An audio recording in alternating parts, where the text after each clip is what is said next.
right, folks. I am very excited to throw it over to our next runner. There might be a little bit of revenge from a certain Games Done Quick marathon that was done with seed selection. Guys, gals, and non-binary pals, TheGingerChris. Hello. Oh, this is a weird one, isn't it? Welcome everybody to Metroid Prime Randomizer here at SS4TL Trans Lives 2. I guess Prime, so the only thing really to kind of state about Prime is a first-person action platformer game. It does have some kind of first-person shooting elements, but nothing that we will be hopefully getting involved in unless mandatory. It is a randomizer, so for anybody that's not familiar with what a randomizer is, basically all of the items, all of the power-ups are put into a bag, shuffled and redistributed throughout the world. And my job as a runner is to try and understand what the game wants me to do, where it wants me to go, get those items and get to our end game, beat the final bosses. And we want to do that as fast as we possibly can. So that is our main goal here. However, there is a bit of a slight tweak, a little twist, which you'll see once we jump into the seat. So I am good to go. Anybody want to give me a countdown? Toaster? My commentator?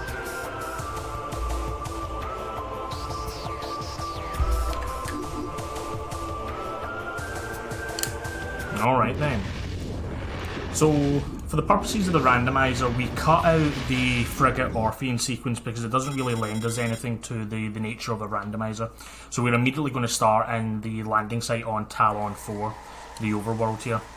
And we're going to open up with the first trick of the randomizer, and one of the first tricks of the speedrun, which is SJF, Space Jump First, which is where we lock onto an object over there, we initiate a dash, and using that momentum, letting go of the lock-on button, we can propel ourselves in that direction. This allows us to get to the space jump item location, which we've just managed to find our morph ball, which is a bit of an odd one. Now, here is the gimmick. Toaster, you want to explain?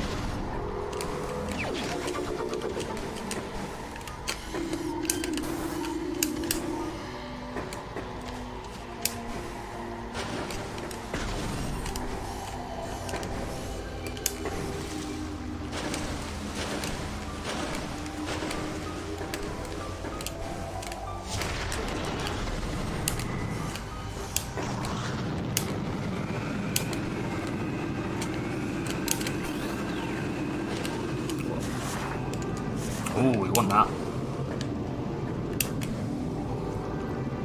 Yeah, so being effectively 1/3 of your normal size allows us to get into places that we normally wouldn't be allowed in. And I am not getting this dash.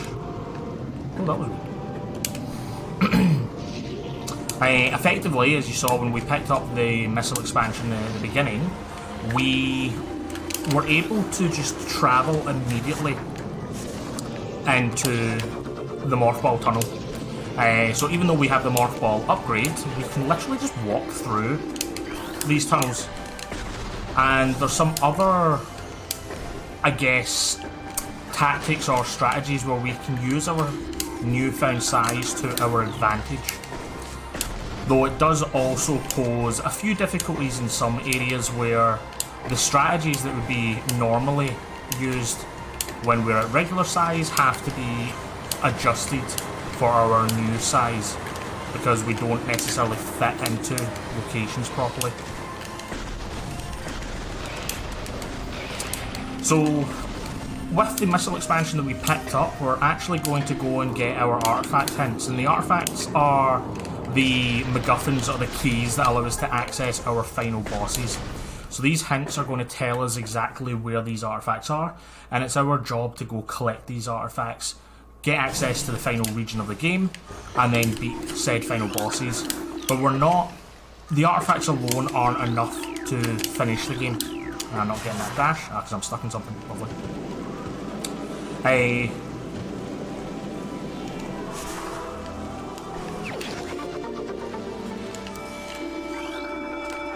Yeah. Agro. So yes, for the purposes of Randomizer, there are 6 artifacts in the pool. We've reduced that from the game's initial 12, just because the community for randomizers when it comes to racing just prefer kind of a lesser number, just to allow a little bit more variance. So once we get out here to the landing site, I'm going to take a wee nosy as to what these artifacts are, to understand the type of revenge that Reggie has. I promise you it is nothing short of glorious. We'll see, we'll see. We'll use our newfound height. Gravity chamber, not too bad. Research lab Aether. PMT, oh come on Reggie. Ever. I can't escape that. Sun chamber, okay. Research core. And rune nursery. Okay, so for the most part, artifact hints are not too bad. One of the 3 required bosses. We are required. I think chat should hear me now. So. Yeah. Though we do have probably the... I don't know if the worst check in the game or... Well, the worst check in the game is the best way to describe Phazon mining tunnel. But it is the only check in the game that hard requires the Phazon suit, which is our final suit upgrade.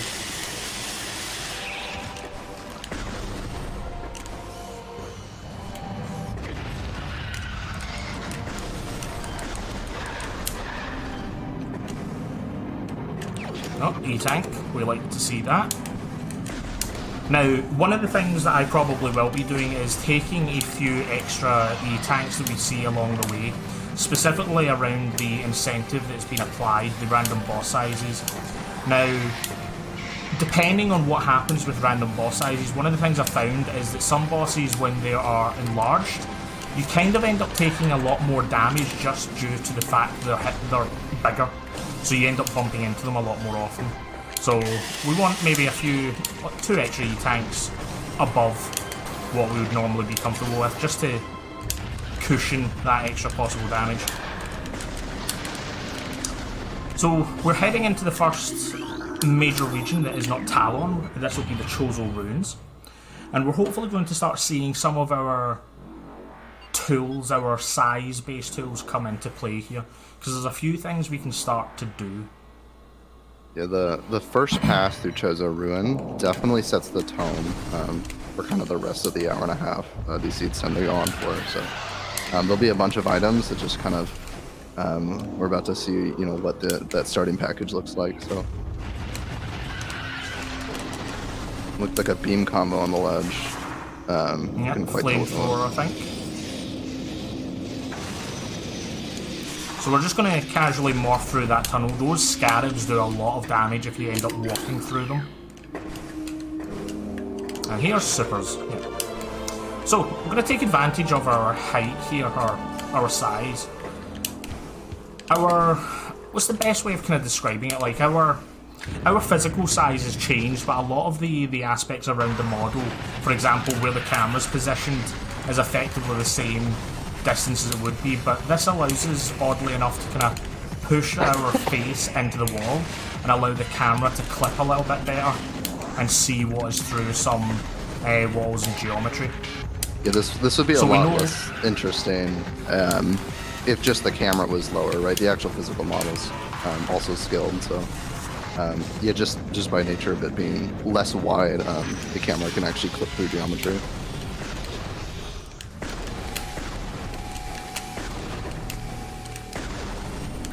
Derby knows and see what's there. Aha! Yes, we're artifact.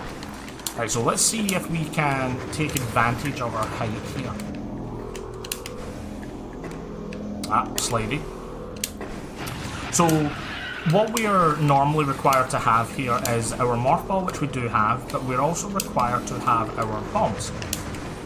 And because we don't have bombs, we can't do the puzzle in the normal fashion, but I'm going to try and use my height advantage here. The only problem is, this little crevice over here is very slidey. when we are this kind of small. We almost hit it with too much momentum. So what I'm going to do is come back once we have our space jump, if we get our space jump, and a relatively... Yeah, like with Ruin Nursery there, one of the reasons why, playing as small Samus is so interesting is because, for whatever reason, right, this game is, very early in the FPS genre. A lot of things are done kind of unconventionally. One thing that's really unique about this game, despite it being from 2001, is just how much detail there is in the collision geometry. In a lot of more modern first-person shooters, a lot of the geometry is just big flat triangles, vertical walls, flat floors. But in this game, we have a saying that we like to use a lot, which is, if it looks like you can stand on it, you can stand on it. And that kind of lends a lot of creativity to how you move through rooms. And that just gets amplified by the player size being so small. So vanilla missile launcher. Also to echo what's happening right now. I'm just gonna say it. Fans motherfucking rights, baby. Hell yeah. Right then, so we got our bombs. So we can go back for the artifact at our leisure. But we're going to continue going in this forward direction for the time being. Take this nice wee cushioned elevator and just walk through a tunnel. Totally intended. And what we got in here? Ooh, some spider. Alright, so time for the heist. Let's see, where is it? Yeah, basically what's going on here, one of these 4 walls is put on backwards, and so that kind of allows backwards facing geometry to be exposed to the player, which normally you can't touch because Samus's hitbox is too tall, but he's able to kind of get stuck and trigger a part of the game's code, which is it detects if the player is stuck. If the player is stuck, it looks around the player for an unobstructed space to move the player to, so that they're not soft locked forever. So that can be abused in a couple areas in the base game, but even more, in the small Samus mode to kind of clip through or around objects or through small holes. Alright, so I'm going to go back and get that artifact so we don't have to double back in this region later down the line. Because now we have the easy method thanks to having bombs.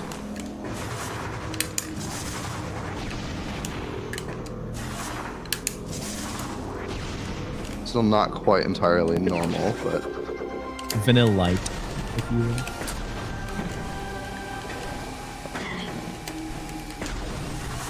Yeah, waiting for a bomb to explode is kind of slow sometimes, right? It's a 1-second timer, so it's smart to just unmorph and just jump through in all the places. What you're saying? Right, so we picked up supers, which tells me there's something in the tree here. Oh, and lovely.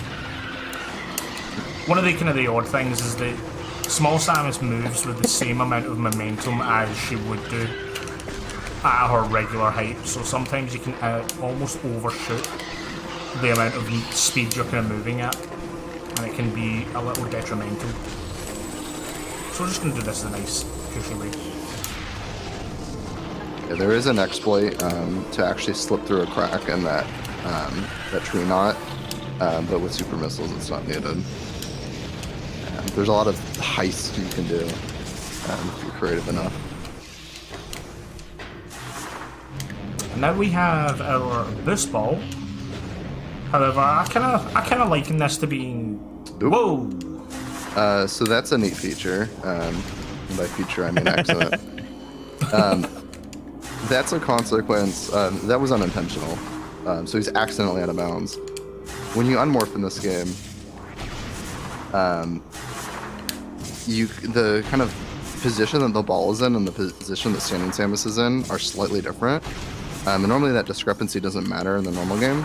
But at such a small scale, that discrepancy is actually enough to put you through a ceiling and get you out of bounds. So, yeah, this is quite the place to be stuck in right now. So what I'm thinking is try and get myself to the door here.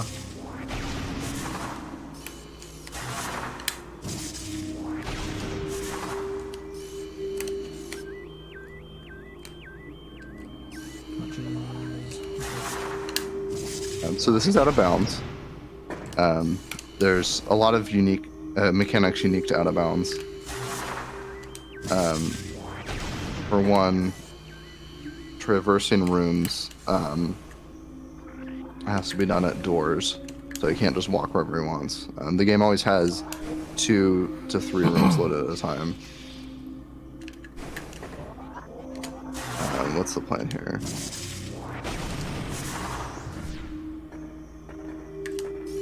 Okay, so we're still on the door.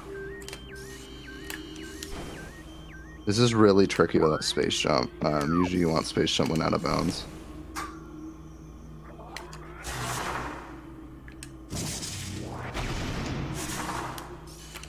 I wonder if you're better off trying to get back in bounds through the hole. And Ruin Shrine. I don't remember if you need space jump to get back through it, but...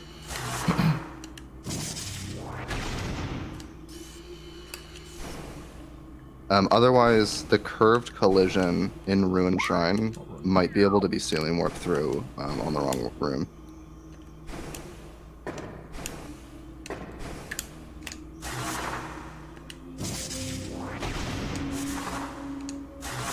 Yeah, except I think the room's on Ruin Shrine right now. That has moved back here.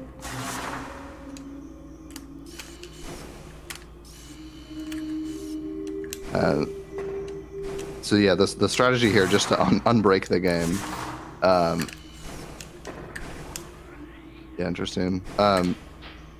Is to get far away enough from the door where reposition logic breaks, and you know, kind of phase through a ceiling.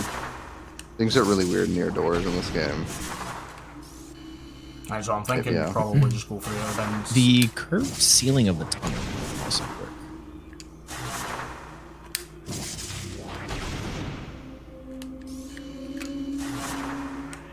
It's tricky because it keeps bringing them back to the prioritized Aether box. Yeah. I think it was right more. Oh.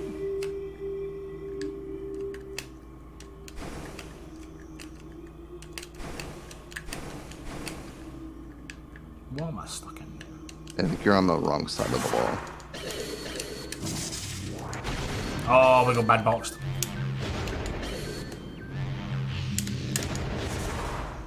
That's... Okay, that was not as damaging as I expected.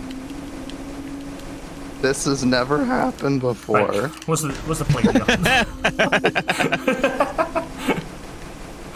I think you fell pretty far. Yeah, that's a couple minute wait. Yeah. So we probably best just restart. We know where our items are. We're not too far in. We probably better just kind of doing a quick gun through. So I can tell you that based off of the knowledge that I have of this seed, I do not believe this is the correct seed.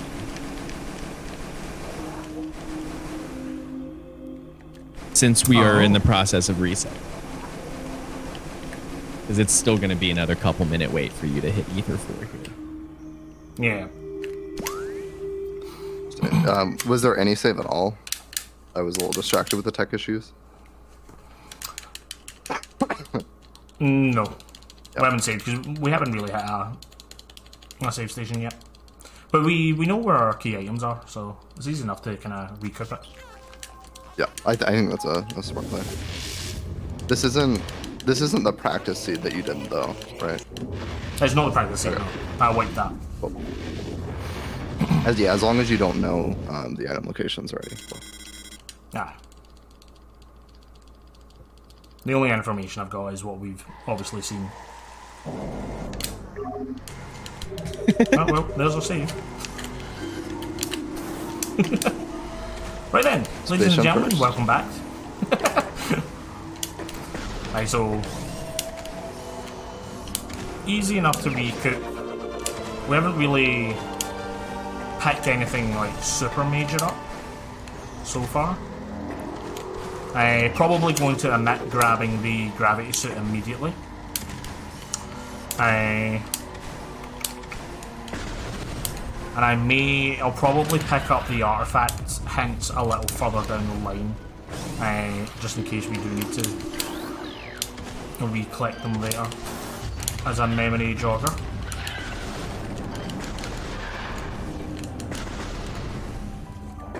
But yeah, Small Samus has a lot of finicky collision elements, and that is one that I have not yet experienced, which is boosting too far into the ceiling and getting myself stuck out of bounds. So that's a new one. Yeah, there's a couple places where you can do that on purpose.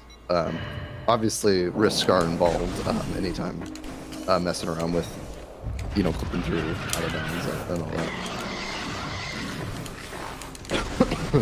And it's especially hazardous as small because it is so easy to just accidentally fall out of bounds.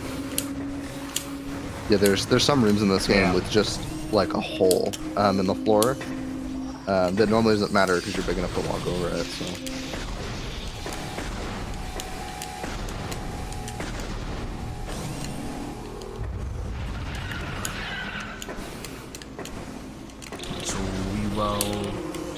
So we need to go through, grab our, I guess, missile launcher, grab our bombs, get our spider ball. We will get our boost ball, and then get our supers, because we're going to be in the same room afterwards.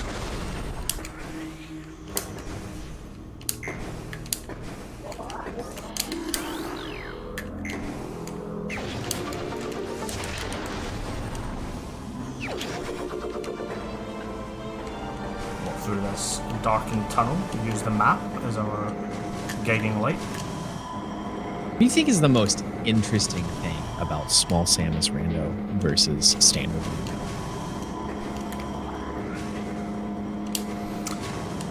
I think it's more how it changes your the way you approach the game, because as we've discussed before, Metroid Prime is very much like a marathon. You're constantly moving, you're constantly running and gunning, you're constantly just trying to get from A to B as quickly as you possibly can. Whereas if we look at its successor, the sequel, Echoes Prime 2, feels more like a heist. Small Samus kind of turns that marathon into a bit of a midway, which becomes part heist, you part keep marathon. all the movement tech. Because you are...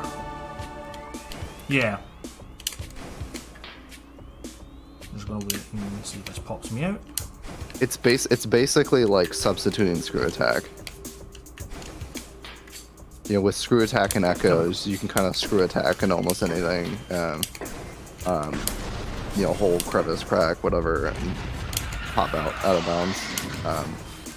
Or go through something you're not supposed to. That's kind of like the tool that Prime 1 was missing, is given the Small Samus thing.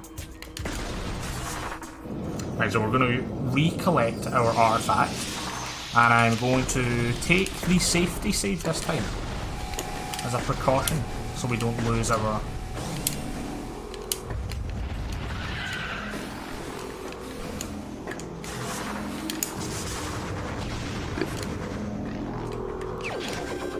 Grab this.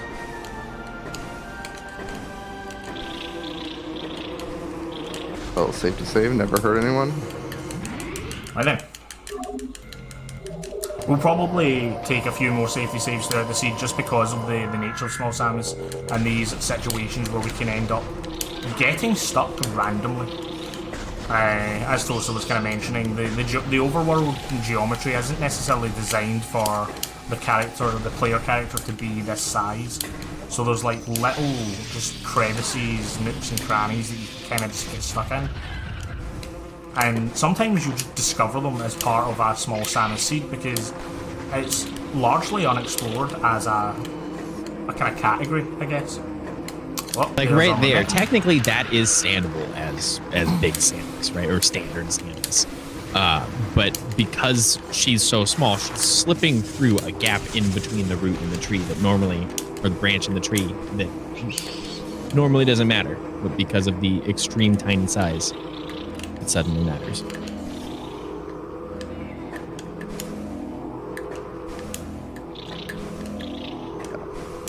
And as like a game developer, like why would you take the time to model that? But for some reason they did, and now that work pays off. So there we go. Cool. And there's another heist. As you saw previously, we require the super missiles, which is the intended method to get into the Chozo main plaza tree. However, there is a small little crevice there that we can... I'm just going to grab this because it's nice to have.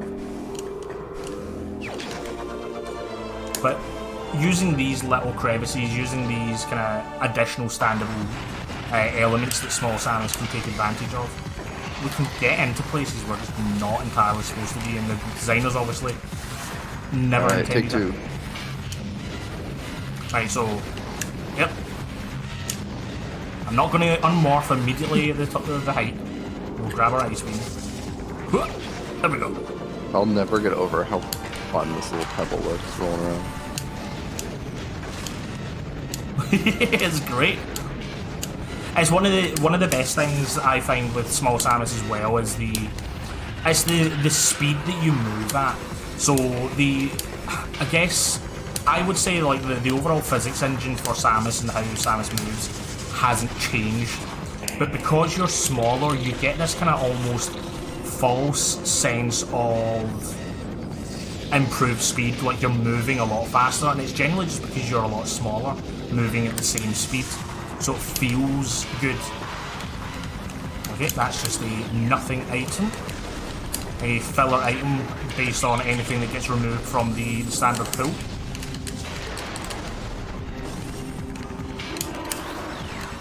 I also love having to look up at a door to shoot it. I'm not gonna get that. Ooh. Right. Yeah, that's another interesting interaction with the environment there. That was 3 bombs. The explosion from 3 bombs were needed to help get him out of the water. Just because when submerged in this game, right, your jumps shortened. But normally what would be like ankle-deep water is now over his head, so it's to do some quick thinking to bomb jump out with 3 bombs. And we don't have our safety tank that we did previously, so we're just going to take this. The world is dangerous.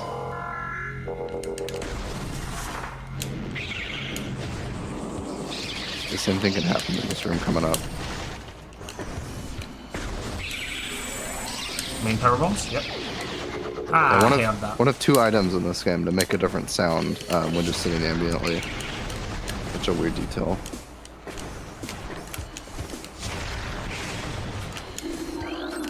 Oh, we missed. There we go. Right, so this room does have an alternate strategy as small Samus, but because we do not have our space jump or our double jump, I'm going to have to take this the intended method.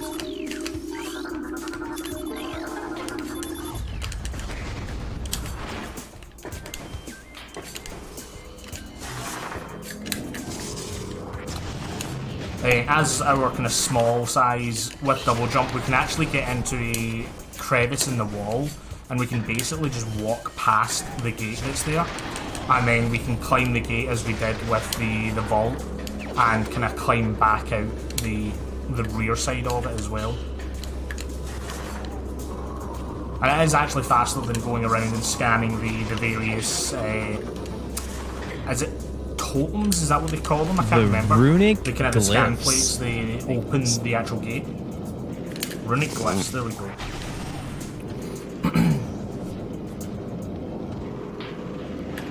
Good recall.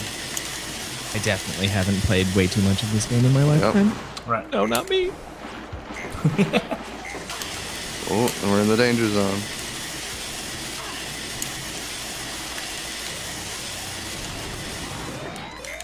was a hell of a pop out of that bomb jump too.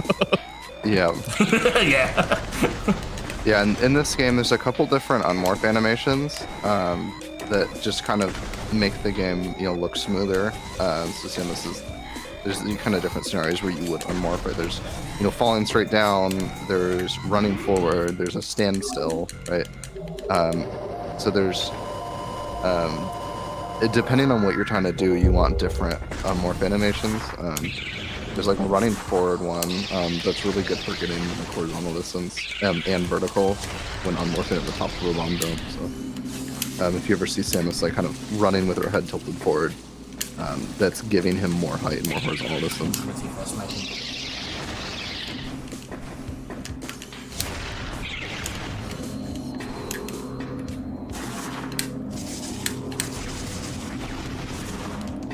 I'm now trying to remember where that E-tank was. I think it was at the bottom of Brook Cave. Yeah.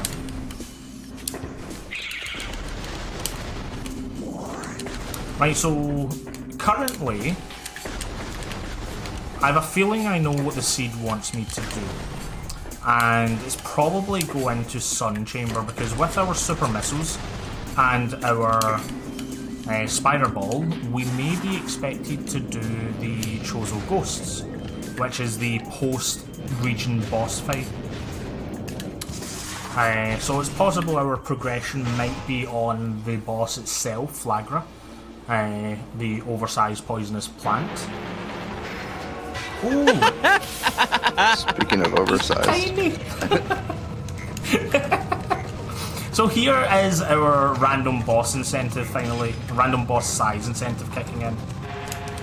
Now, the only downside with this specific boss is the hit zone, the region that we need to actually like deal the damaging blow, doesn't get altered.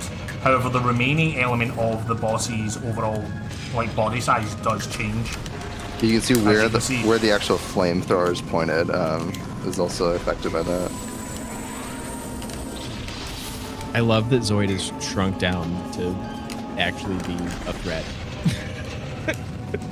Yeah, because normally, like, if Zoid was the same size, you could just stand under the fire. It's on your level. Another interesting interaction from being small is that the hitbox is close enough to the ground and can kind of rest in divots enough that he actually takes damage from the ambient poison water that's in the floor of this room. So if he did... And it primarily kicks in when if he actually defeated Flagra, he wouldn't take damage when rolling. Check the spec item. I'll take this. We're pretty much good on missiles at this stage. Where's the hill? Come on, never.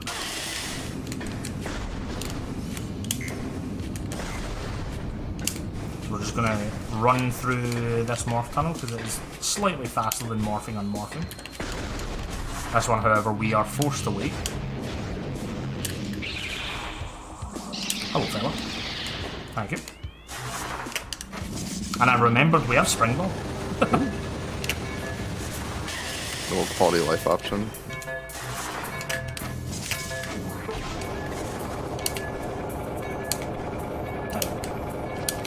Take this.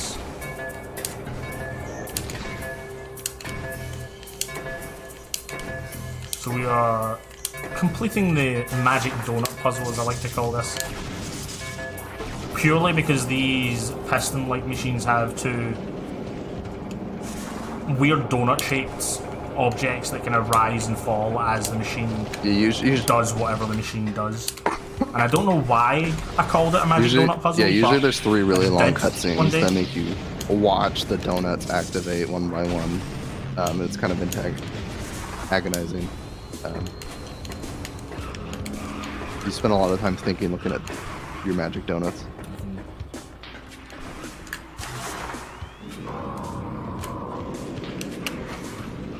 Look, camera, come on. Thank you.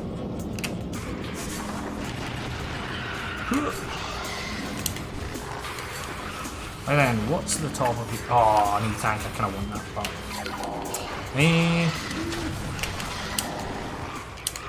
Let's head this direction, shall we?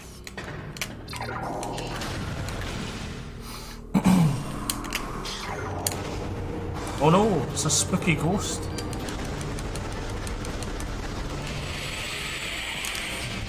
Ooh, missed it. Yeah, shooting. Right, so what? Oh, go on. I was just say shooting the ghost as it spawns isn't actually just out of frustration. It does actually speed it up. It skips part of an animation of it landing, so it does actually save like half a second.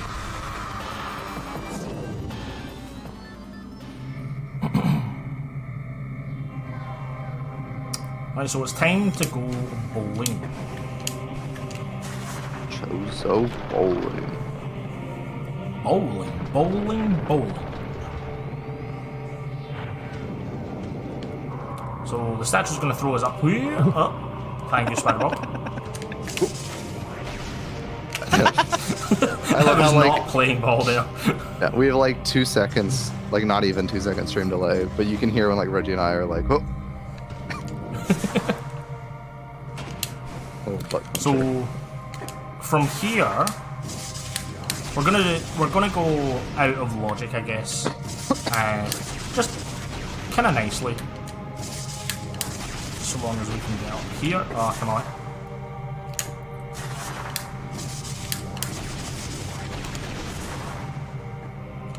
Let's reposition the camera for this one.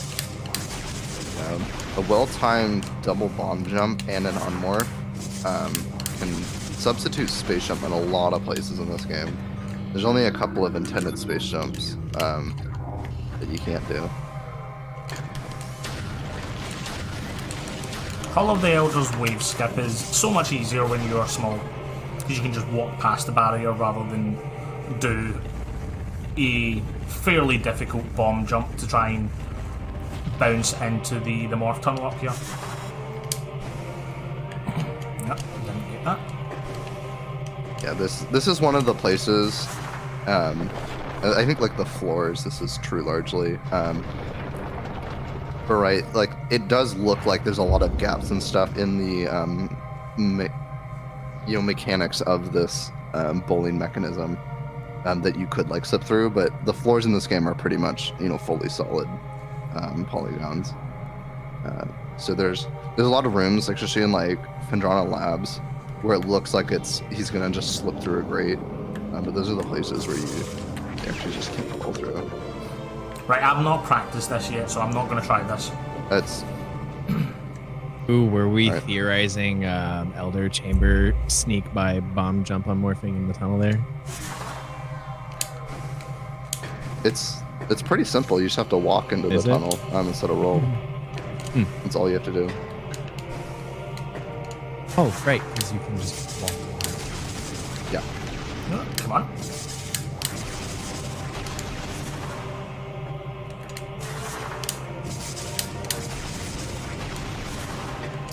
And another series of bomb jumps just to get back to up here, and then we're going to head towards Antechamber, which is where we would get the ice beam originally.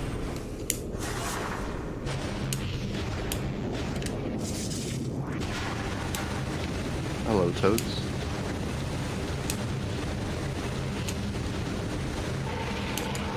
What? I don't think there's even much nutrition in small Samus. There we go. Baja, you missed the reset of accidentally going out of bounds in Ruin Shrine. That was not friendly. Right, so what I'm going to do is I'm going to double back and grab our gravity suit this time. And I'm going to pick up the artifact hints just so we have them on deck, and then I guess go do Flagra. But we'll go do Flagra from the fun side.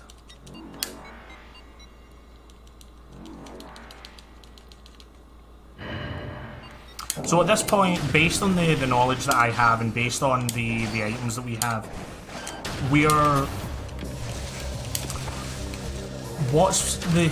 what the seed is requiring us to do is kind of essentially pushing me to do the major boss of the region.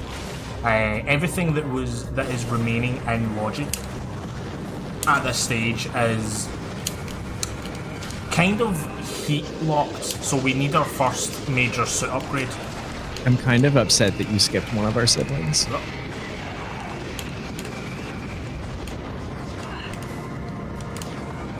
I am getting the lead here.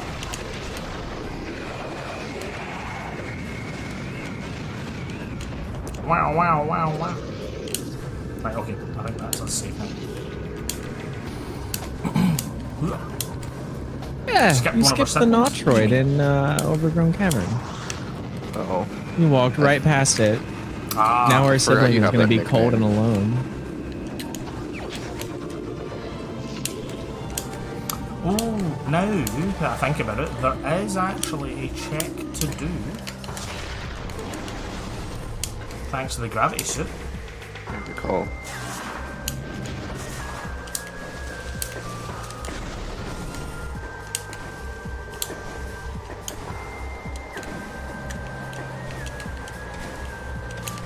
So we have our boss. We have the what's the room? Not gathering hall. Watery hall. We have the lower watery hall item that we can collect. Now that we have the gravity suit, so that's probably what we'll be doing shortly. But because we know we have an artifact in Sun Chamber, we have all the tools to get that artifact. I'm going to route that in on our way there. But what I will be doing is getting the E-tank just to give us a little bit of a health buffer. Because we haven't really came across many other E-tanks yet.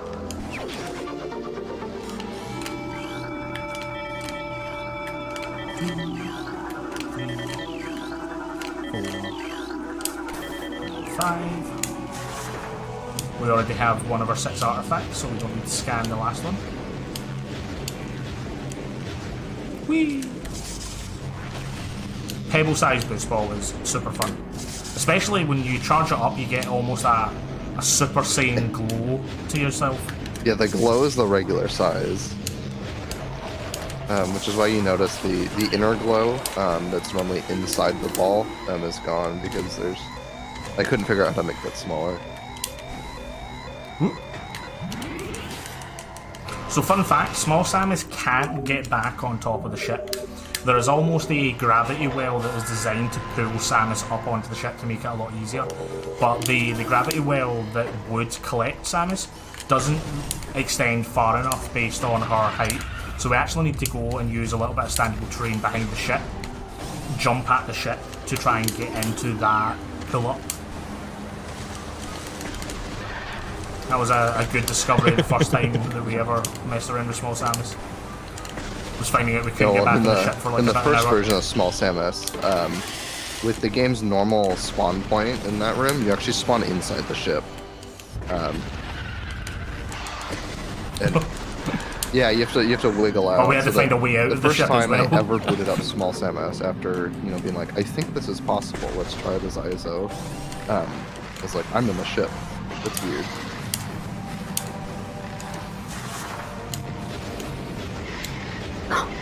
And eventually, it took a bit of time, but there is a consistent way to get out of the ship. But now, with a fair bit of tweaking, Toaster has found a way to essentially avoid that inbound ship experience, I guess.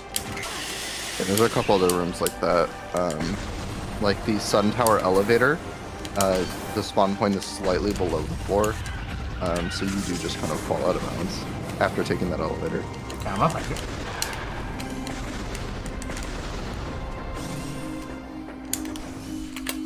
Right then, so, we're gonna have to take the long way round. I'm starting to think I know what the punishment is. Not... We don't know what the punishment is. Because this is... We have no idea the where items from. are wrong. We're all blind. It's a triple blind scientific experiment.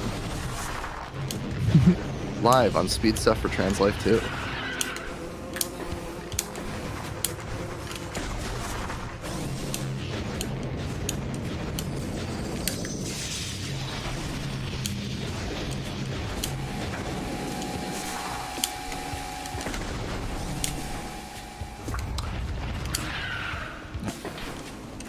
Now, the one thing I'm not too sure on, I probably have tried this and I can't honestly recall with it being like 2:30, 3 in the morning at this point. But I think double works on flag Power up bomb as radius small. should not be affected. Shouldn't be any different. Yeah. I wouldn't be surprised if you don't get the double because this like bomb is slightly lower. Nice missile, thank you.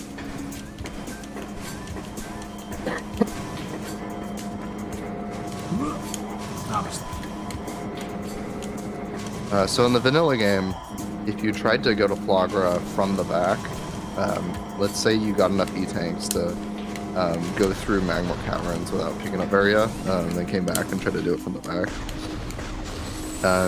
it would actually delete Variasuit and the Flagra fight. So this is a quality of life change made by the randomizer to kind of not confuse players who would accidentally ruin the game by doing this out of order.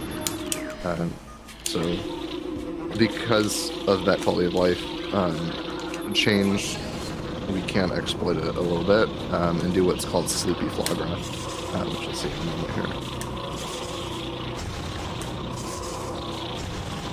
For some reason, Spiderball just wiggles a lot more, like Wiggle. oscillating around the path it wants to be on.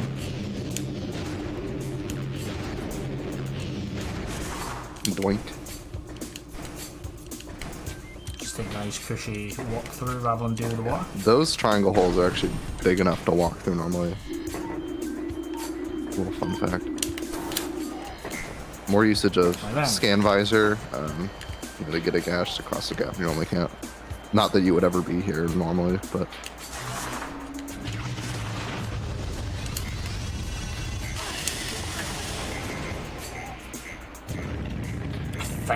So what's going on here, there's a couple things going on. So the bomb slots are vulnerable to both bombs and power bombs. It looks like you did get two. Yeah, so instead of using bombs, he's using a power bomb to try to get two at one time. If they both get damage on the same frame, he skips the second cutscene because they both play at the same time. And then, of course, you don't actually have to be in these bomb slots. It's just a damage trigger that looks for bombs as a damage source. All other bomb slots in this game, the damage trigger is deactivated until you're actually in the slot. So. We're in a jungle now. Yeah, a lot of that's another interesting interaction is the animations.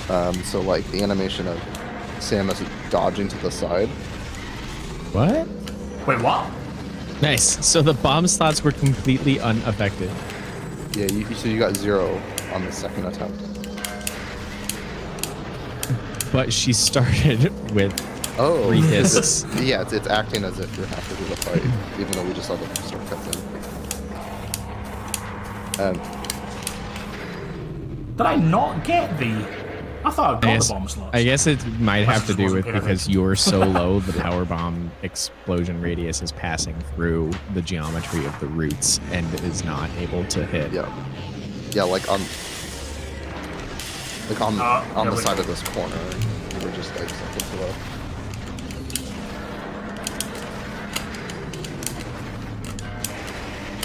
Flagra's being a real pal. Looks like it's a little bit smaller today. Yeah.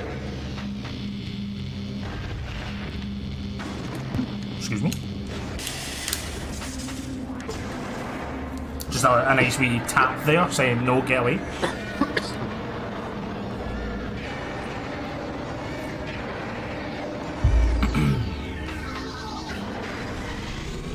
Flagra is angry, and she wants you folks to donate to charity. That charity is called Quality Texas. The only way that you can appease Flagra.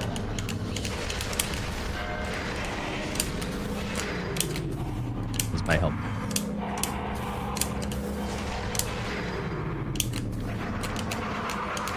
Yeah, help eradicate the poison. Help eradicate the poison from the world. The poison poison water called bigotry. I don't know where we're going. Get rid of it.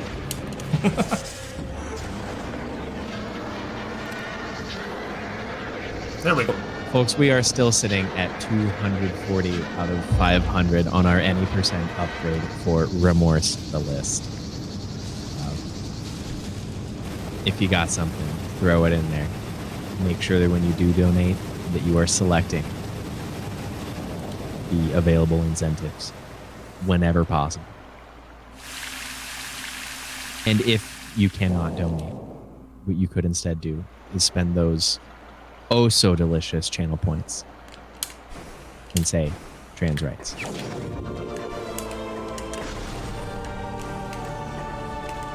That's an item.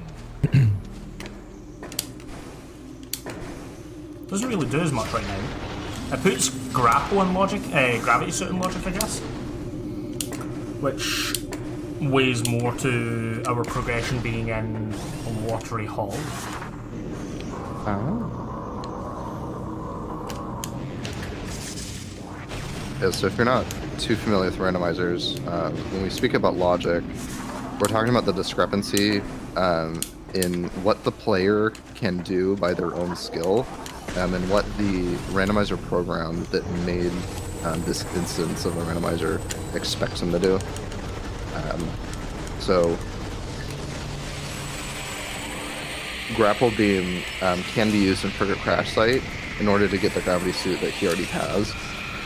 So it kind of completes the missing link.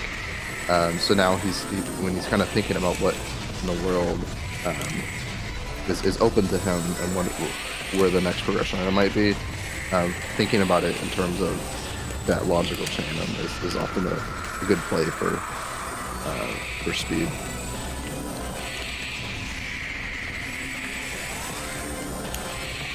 We love that. Pack of missiles there. Yep. Right then, so this is artifact number 2. I'm actually curious. I want to go back and watch the footage for this afterwards, because I'm pretty sure we triggered the death cutscene.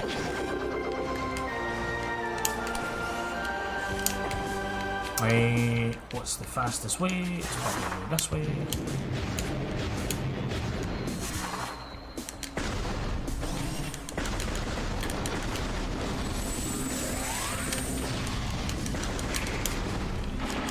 Get to see coming up here more of that juicy back face geometry.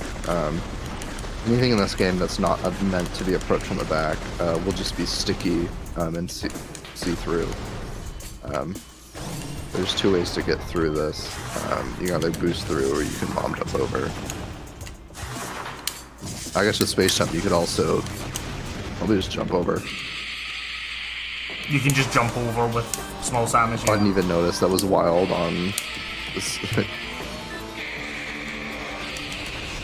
I don't know. I wasn't paying enough attention. If that was wild, it's really funny. That's what that artifact normally is in the base game.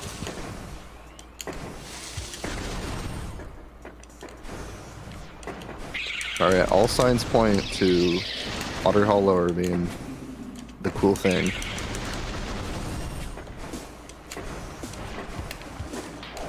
Thankfully, the water isn't poison here, so you kind of not worry too much about taking too much acid damage. If this is not it, there is one other check that I think is in. I know, I can see. Oh, come on. There we go. Okay, thank you. And that is us now got our various suit. So our journey into Magma Caverns can begin. However, there is one thing that I want to do before we step off in that direction.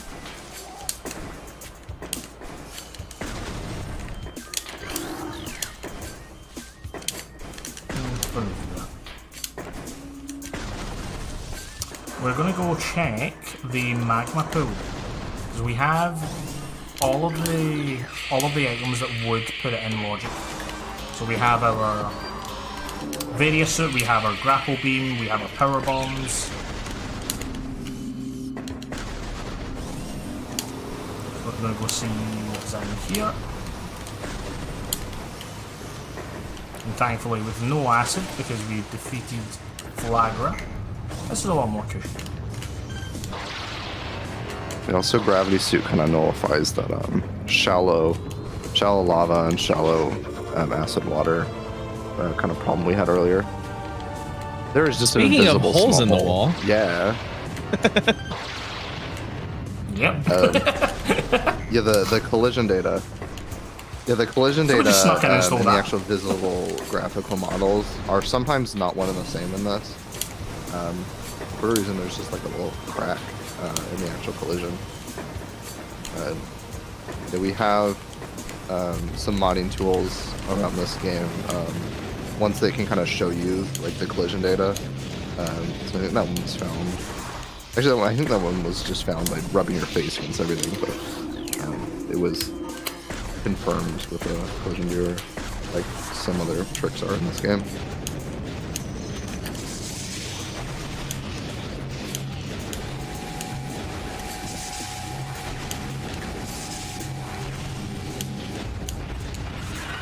Right, so we're gonna go this direction, get into magma, and just do a full forward clear. We've got everything we need, and then probably head into Having to go this way through Hive Totem every time to get to Sun Chamber is a pain in the butt. Usually, sorry, voice crack.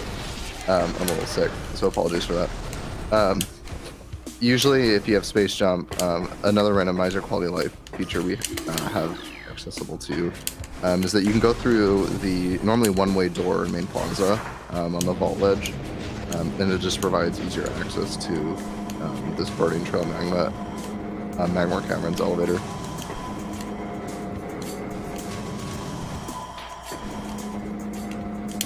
Leo.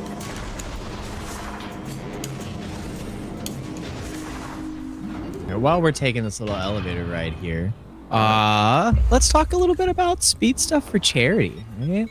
Speed Stuff for Charity is a speedrun marathon team dedicated to annually raising money for charities. They've raised over $15,000 in their 8 years doing marathons, and they plan to continue as long as their interest. Previously, they have benefited St. Jude's, Doctors Without Borders, which is a marvelous, absolutely marvelous charity. And the American Foundation for Suicide Prevention, which is also incredible. So this version of it is Speed Stuff for Trans Lives 2, raising money in support of the Equality Texas.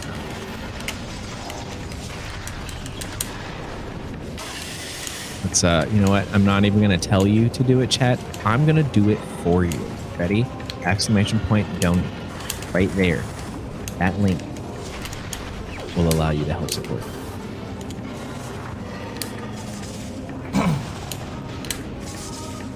What are we hoping to find in Magmore on our way to Penverana?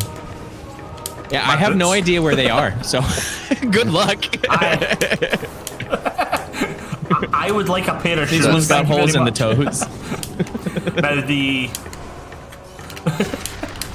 Now the space jump boots are by far one of the best overall items in this game. Having a double jump just makes life so much easier. It makes our movement a lot better, it makes our ability to traverse rooms a lot better, and it is just a fantastic movement tool.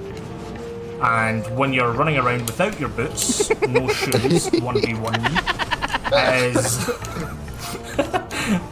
very slow in comparison. Like, you will see it quite drastically speed up once we have our space jump boots.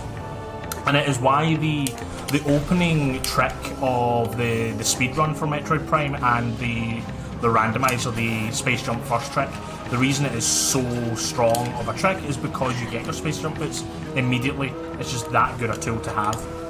So in randomizer, not having that tool is, I wouldn't say uncomfortable, but it's like, it's one of those things you want to find sooner rather than later. Everything else you can make do with to a degree. Your boots. It also usually gives it to you pretty early. Like, this is atypical. Usually they're in that kind of first Chozo bundle. There's about, like, I want to say like a third to a half of this game that's locked by having both ice and wave. So when you have those and bombs, it's kind of like open season on checks. So, to be missing a critical item with both beams is an interesting place intellectually for the runner. And it makes for good content. This is possible as adult Samus, but a little more visually impressive as baby Samus. Oh, an E-tank! Worth it! Give me it! Honestly, Sam, we have no idea what the logic is for this. We have no idea if it's following logic rules that are set for the preset. The items are in different locations than expected, so we are all along for the ride here. Was the seed hash the thing you expected it to be? Investigate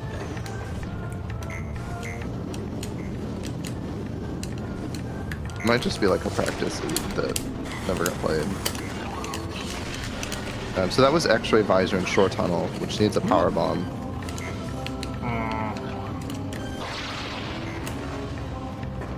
X-ray visor.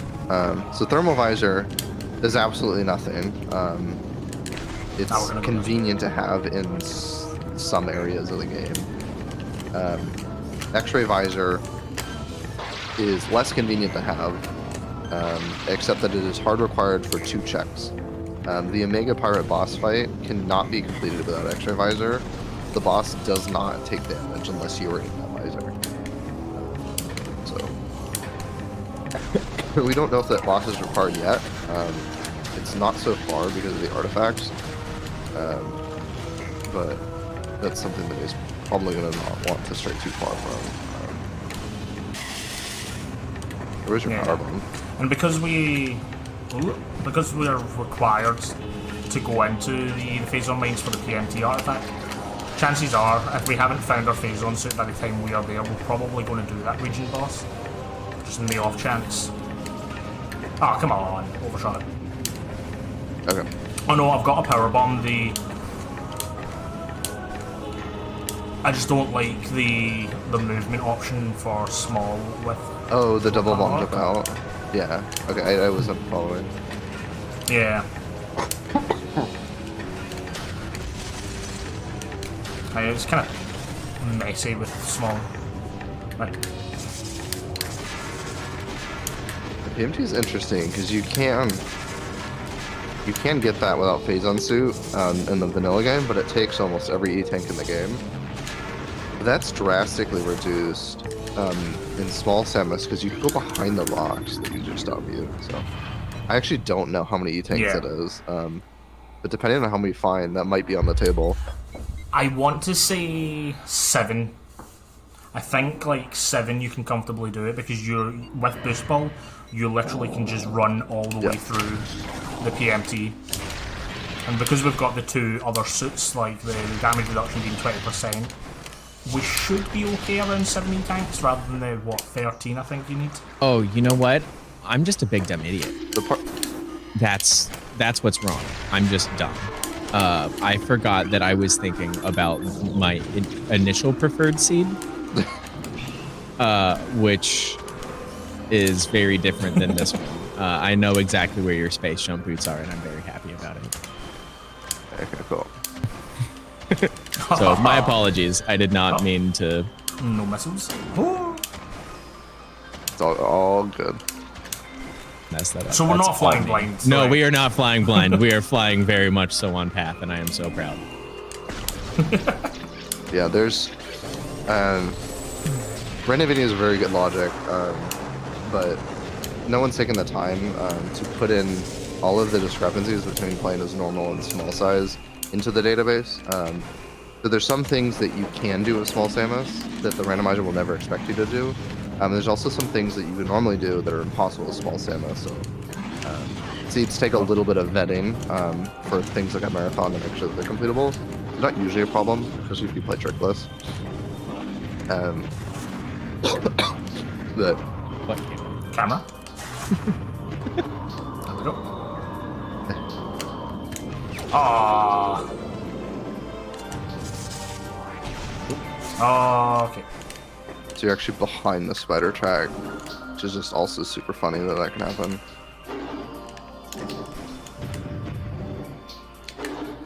Cross some finger that the reposition code takes you out.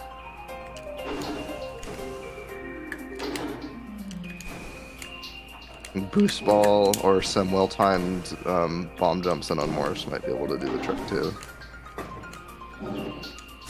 Yeah. What was the last save? Hey. We'll try boost first.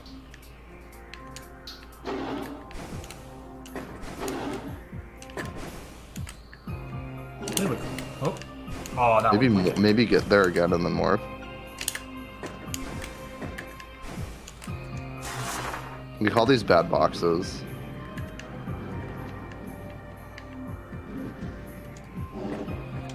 Maybe push up, bomb jump, and then pull back.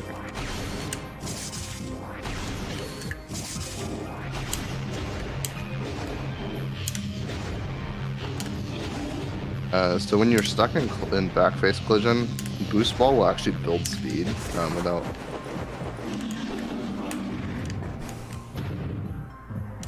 Oh, that looked like it for a sec.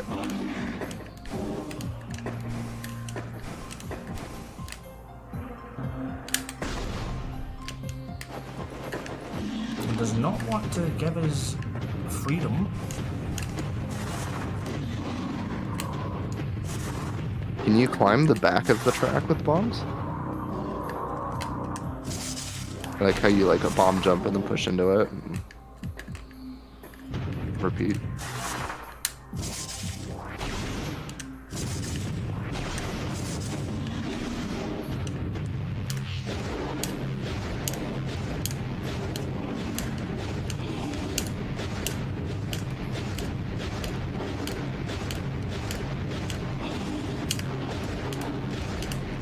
Call this infinite boosting.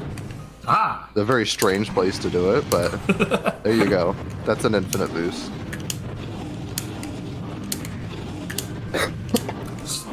Small Samus comes with its quirks, and a lot of them generally are just getting stuck.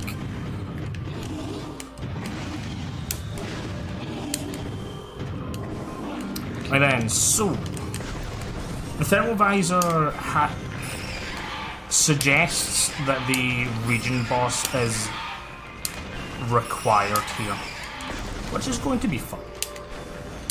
Like a little breadcrumb. Like a little... what's that? For thermal visor? Where are we going? Like it either gives us two like logical cues. One is the region boss, because we have all the tools to access it from the front. Or I don't have missiles, so let me go collect those. Or it could be that we are expected to go to the Magmoor workstation, which is at the back of Magmoor Caverns. And we can access, oddly enough, that same boss just from the reverse side. And it's not as funky or fun as Flagra from reverse. Like, Thardis, oddly enough, does actually have like no kind of fight trigger skip or anything associated with it. Saddest door in the game, BPW.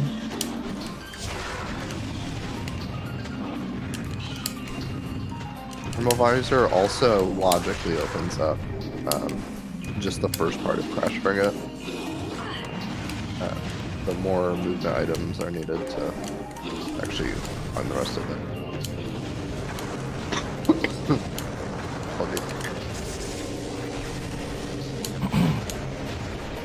Oh, now we have to do... Ooh, boy, he did not like us.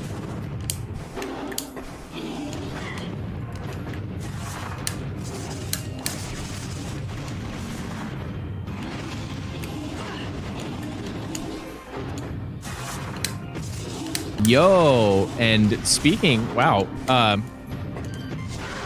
Ari Trey? We're gonna go with that. Ari Trey has given a very, very nice present to Happy Transgender Day of Visibility. We've got a $100 donation. The comment, So happy to see an event like this is happening. Hope to see more events like this in the future. And you know what Ari Trey did when they put in their donation? They added it to the incentive for any % upgrade Remorse the list. We are now over halfway through that incentive. We are sitting at $340 of 500. Folks, we were just over $250 away, and now we are at about $50 away. 160 to be precise. If you can get those in, slap that incentive on your donation tags. Thank you so much. What a wonderful donation. Y'all are too kind. Those little ones add up too. They add up real fast.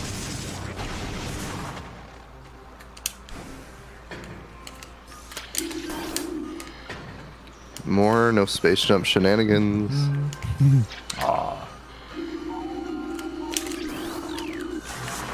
Okay. Ooh, good recovery. Bats. What? Flagger bats. Nobody likes flagger bats. Right, so we're gonna have to go all the way down and then all the way back up, and then probably just head into Thardis because we're not gonna get very far into the pirate labs here in Findrana without our space. It's basically just a single check basis. You do supers. Yeah.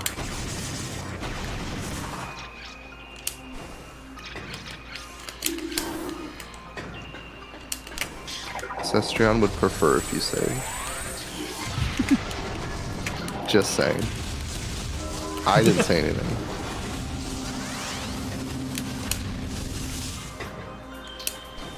I would like to save, but this save station is actually very difficult to get to. But there is a save station on the other side that we can get to quite comfortably.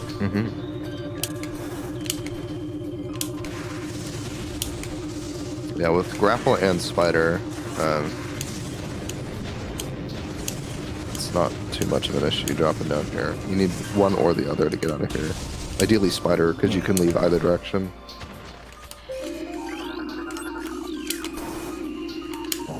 So with an extra jump there, you can go over the fight trigger.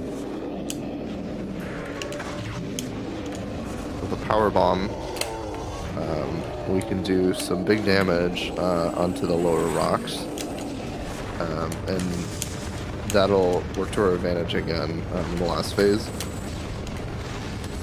There's this kind of pattern in Metroid games of just random bosses being super vulnerable to power bombs. When you're not intended to have power bombs at that point, so Thardis is neat in that you still kind of fight half the boss, so you get a little column A, a little column B. Also really interesting strat, where bombs can be used. They don't really do much damage to Thardis, but they do cut through the exterior of the rock into the interior, and if the inside of the rock takes any damage at all, that external shell goes away and kind of skips half of a rock, so there's a lot of interesting stuff going on in this fight, as well as some kind of skill shots as Thardis is rolling around, just for some bonus juicy points.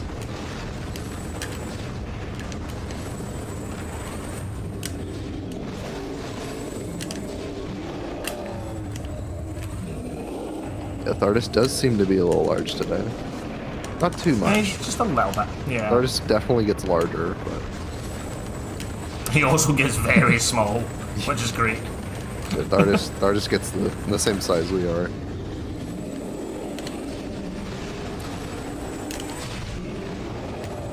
And one of the fun facts about Thardis as well is that Thardis, when you walk into the room, there is a collection of boulders just sat in the middle of the room, which is Thardis. Even before the boss fight triggers, the scale of those rocks is also changed based on the size of Thardis. So you can sometimes just see like a big pool of rocks. Or a bunch of wee little pebbles. Or a... It's a similar thing with all of the like 5 elite pirates or however many they are. You just see them sitting in their tank at the size that they're gonna be when you fight them. And so it's like as soon as you walk around the corner, sometimes it giggles or a muck.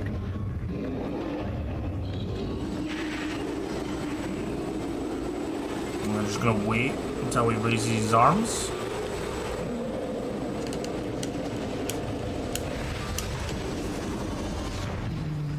And another well-timed powerbomb, and The camera barely captures Samus.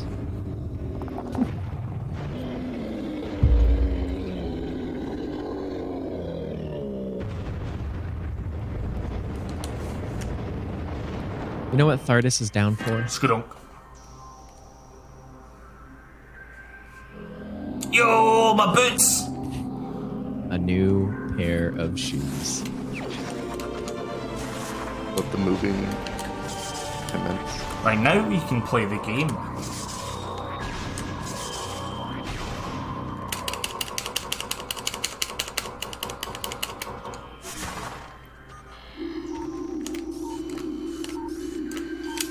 You can just grapple across if you have the item, but the dashing is so good.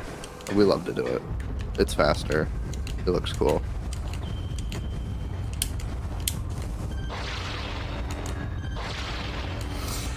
Right then, so if I remember rightly, we have an artifact in Aether, an artifact in Gravity Chamber, we have one in PMT.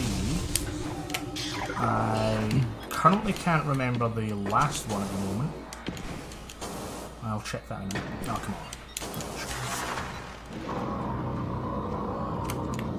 Because we are two... Oh, there's another E-Tank. Remember that one. This is kind of the thought process to start chasing artifacts, and if you happen to pass Plasma or Phazon Suit, then you look out.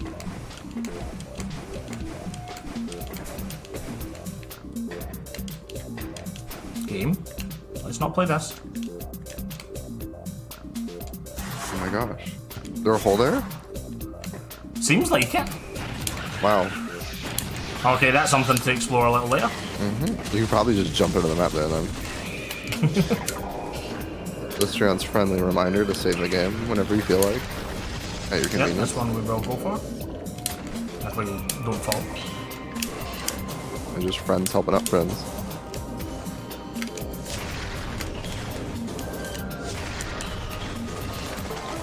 You know, there is instances, I think there's a single room in Magmar Caverns, Triclops Pit, where players who are not speedrunning, not playing Randomizer, have accidentally gone out of bounds. It's very hard to do, even intentionally, but you can accidentally manipulate a Triclops to move you to the tunnel and spit you out in a way to get you out of bounds. It's very funny, but yeah, as small Samus, it's a lot easier to get out of bounds on accident.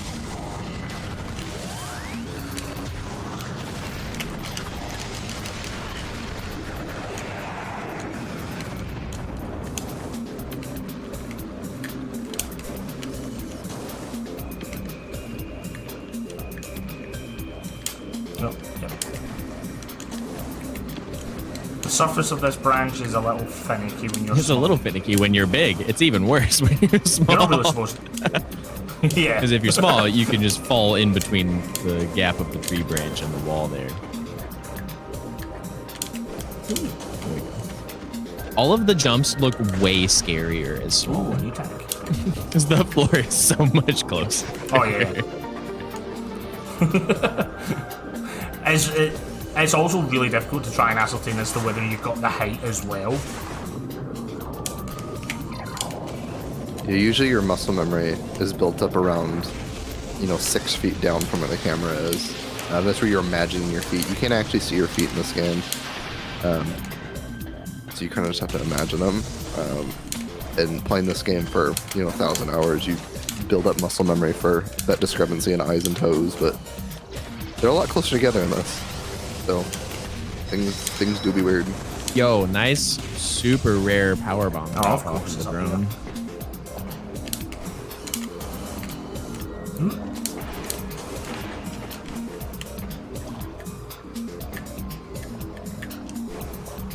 Yeah.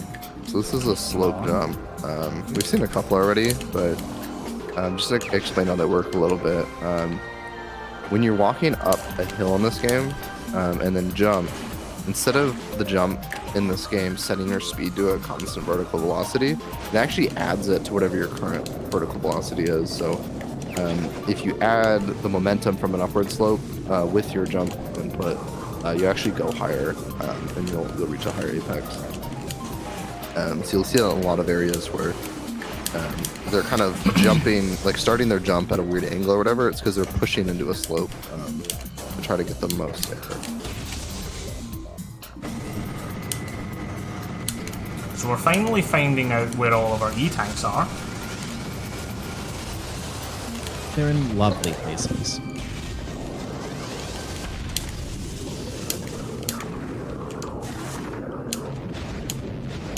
Right, so at this stage I'm just going to effectively full clear the Fendrana drifts here. We are looking for our plasma.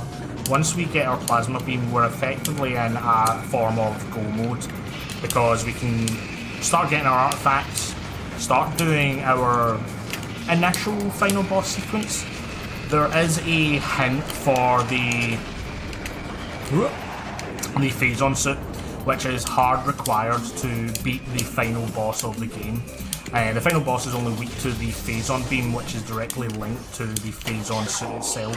So we do need our artifacts plus the phase-on suit to progress. Aha, here's the other artifact I forgot about.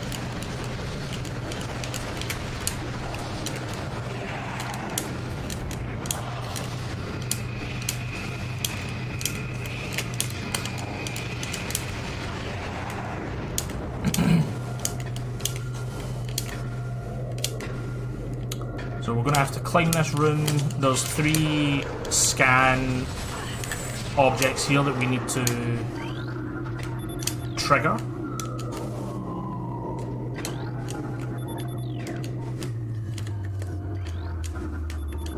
And this is going to introduce us to the Dark Labs, as all the lights are going to turn out, and we're going to have invisible pirates. Oh, and the Metroids as well. Not invisible Metroid, it's just regular. They're bad enough on their own.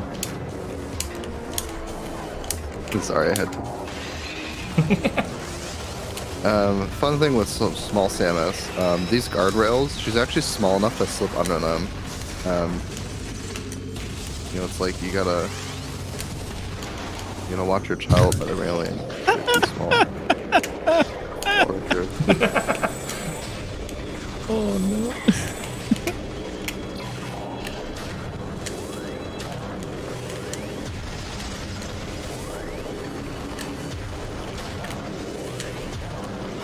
Oh, come on. No mess. Nice use of splash damage. Easier to hit the ground than a pirate.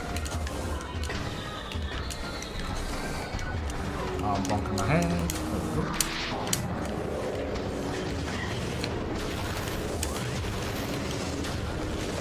Hi, welcome to Fendrana. Hope you like E-tanks.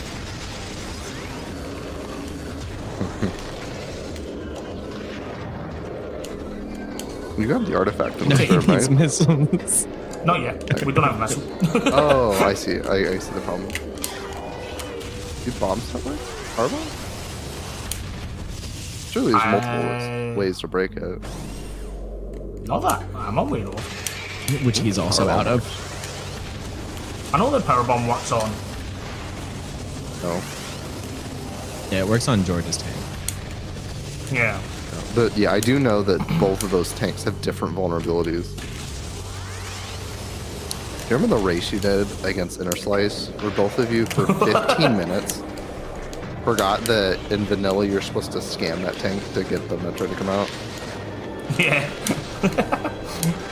That happened. That was a weekly community race. Yeah. So I actually went back and watched it. Yeah. We spawn in this very room here with absolutely, like, I think 2 items, but nothing that actually helped us.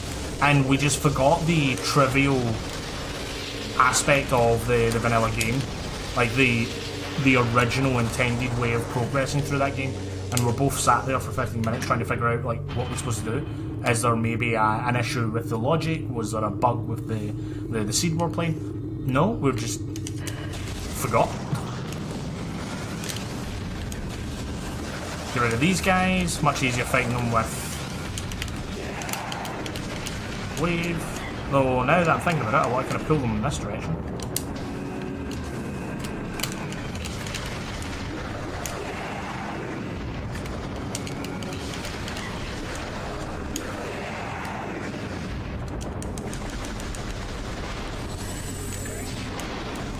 Let's try and recoup some missiles here.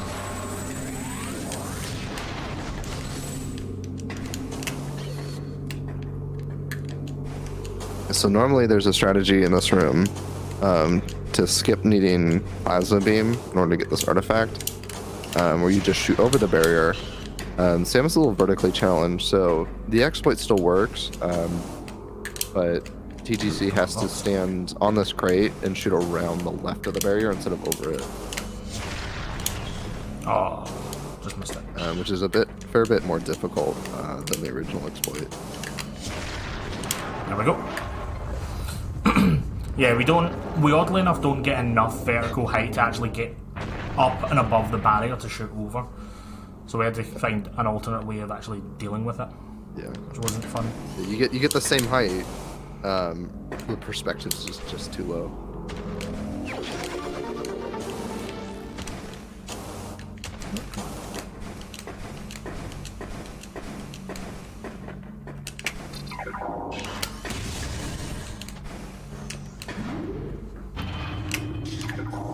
Right then, so we're almost done with Findrana here. Got a few more checks. Yo, I've got a name that I think both of you two will recognize here. We have a $20 donation from Alexis Nightcrawler. Yo, Alexis. Yo, Alexis. She says, "This is a cause close to my heart, and I'm loving to see money being raised for things like it. Very warming and good to see people fighting the good fight. Remember to stop by Gully for Run Validity." This is another quality life change for Randomizer. You can actually scan through barriers, but it's a pain in the butt to walk back around. The Randomizer changes it so you can scan that scan point and deactivate the barrier from the back. This is a fun layer. Two fully stuffed fights on top of each other. Do you have a power bomb by any chance? That's what I'm just starting to think to myself. It'd be like the one room where like you want to just use a power bomb for combat. Nope. So Samus was invited to the Space Pirate raid.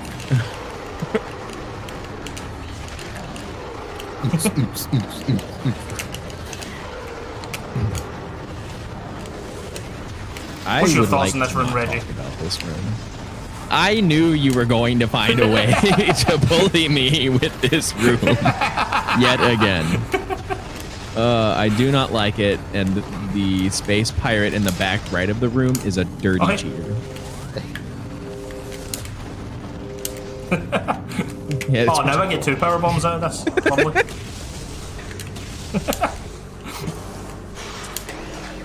Notably, trying to pick up enemy drops is actually a lot harder for 2 reasons. I mean, one, it's easy to just sail over them or to the side of them. But also, when you try to draw them in with Charge Beam, the place that they get attracted to is actually above TGC's head. So if you just stand on the floor and holding Charge Beam, they actually don't get collected. They stop above his head. Yeah, which makes it fairly tricky. I think it's, oddly enough, it's a lot better nowadays compared to the first time. Like, it feels, because originally when it was first implemented, the items would end up above your head, but if you try to jump while still holding charge, the items would actually, like, increase in height.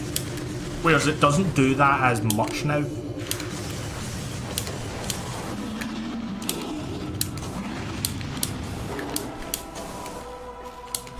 You guys think of any other games that might benefit from like a small player size mod. Other than obviously like echoes. Oh, this is a cool exploit.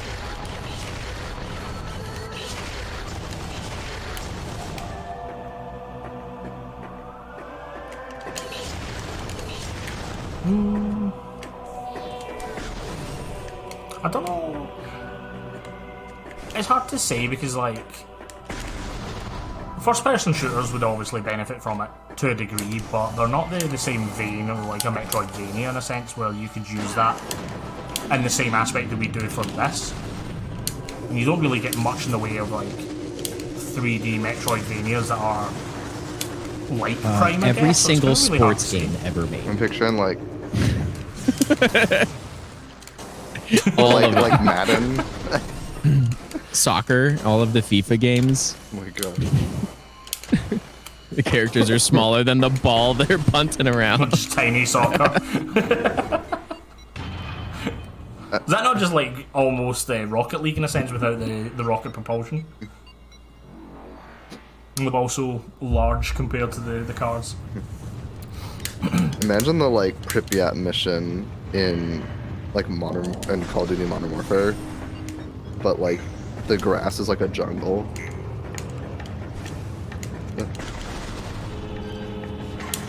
Yeah, I could see it. Sports is good too. Right, so let's get this with our one power bomb that we managed to successfully obtain. Now this X-ray is kind of suspicious with where it's placed.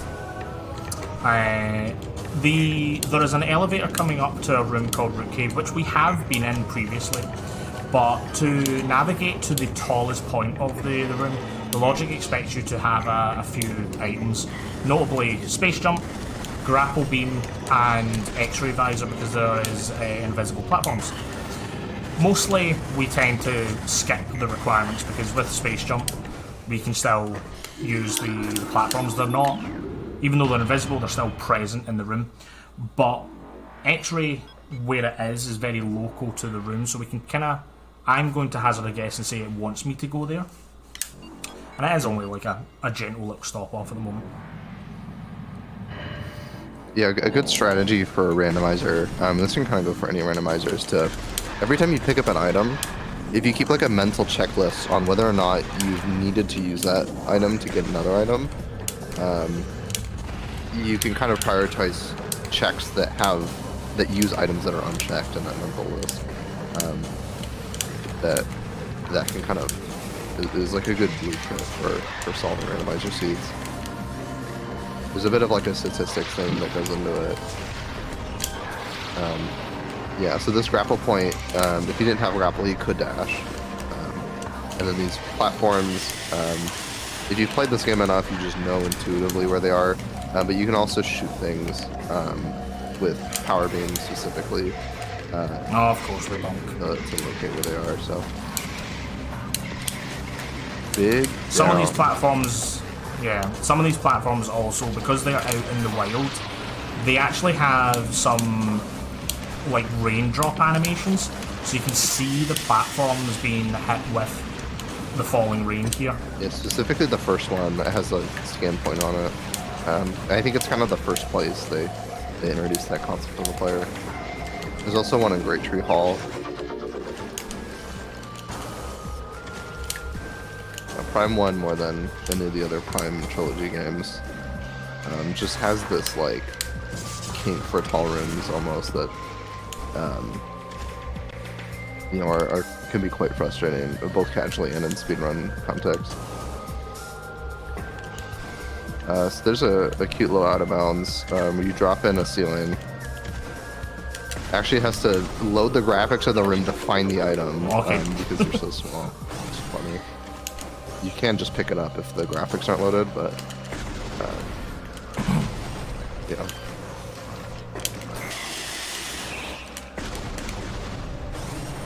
Right, so I'm going to take a refill, get back our missiles, get back our power bombs, and I think it is high time that we start moving into the mines here. Nice standable on the nose of the ship. I know. I've never. That has to be small Samus only. Yeah. Because the amount of probably times is. we've all jumped around this ship, I don't think I've ever seen anyone stand there. The question is, do you go the fast way or the slow way? I am going to go with the slower way because I'm only going to do one trip. Because we've already been through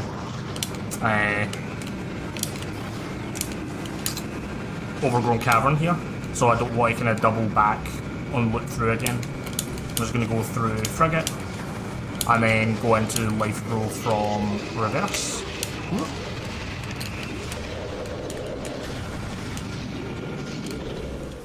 Now, there's going to be a fun series of doors in this crashed frigate location, which is kind of awkward as small Samus.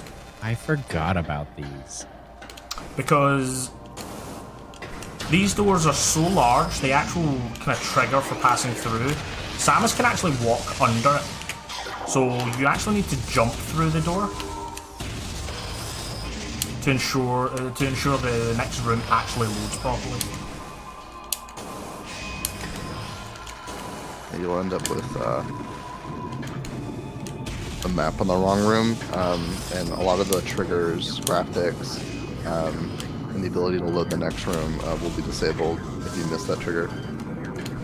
And if you go far enough through the room and it gets secretized and you can't see the room you're in anymore, it can make for a bad time trying to get back up to the door. Yep. You're basically playing blindfolded. I mean, like, try closing your eyes and playing the game. That's not easy.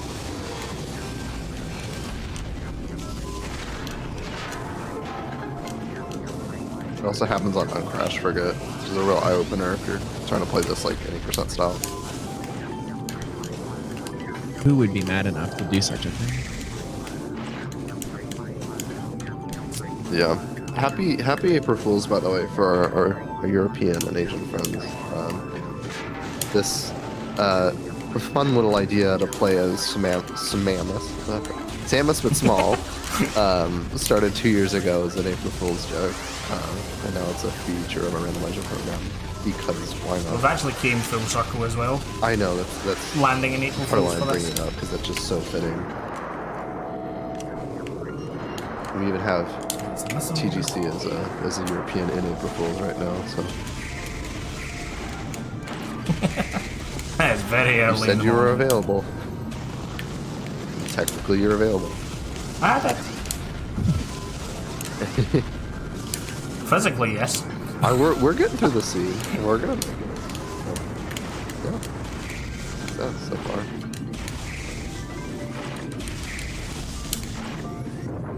Now that we have our space jump boots, everything will move at a far better pace. Right, let's be careful with this room. Yeah, so like with how, right, so in Ruin Shrine we saw that if you use the half pipe too aggressively, and unmorph while hitting the ceiling, you can clip through the ceiling and end up out of bounds on accident. Same thing in this room, especially if you don't have gravity suit, we'll just get pushed up into the ceiling, and if you unmorph, you'll clip through, so. Yeah, definitely a little progression goes a long way. Precaution. Ooh, boy, I am sick.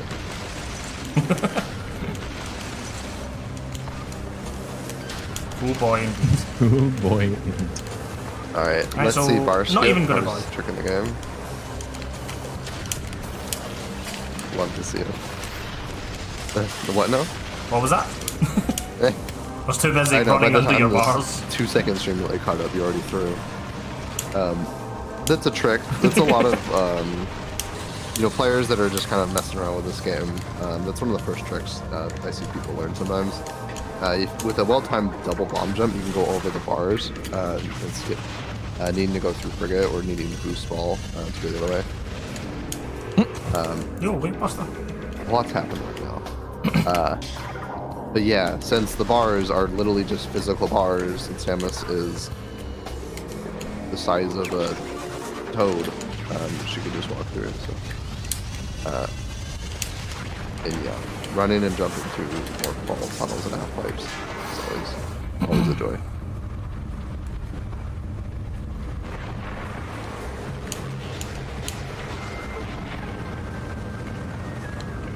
Yo, all the tanks.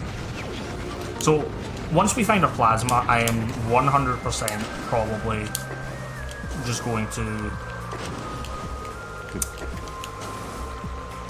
do the phase-on-less suit strat for I think you have enough?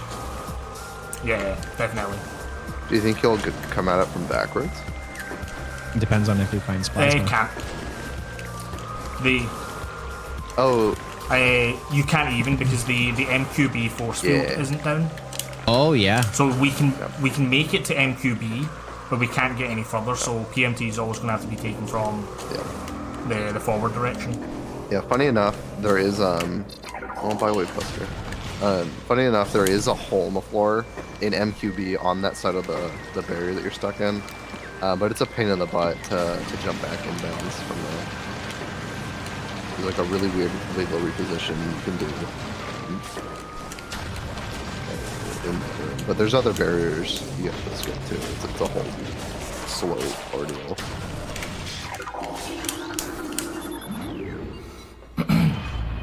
Oh, it feels good to have boots. Yeah, it was definitely long enough. Space jump on Thardis is not commonly seen. There's a lot of stuff that you require to get there normally, so having that is some good stuff.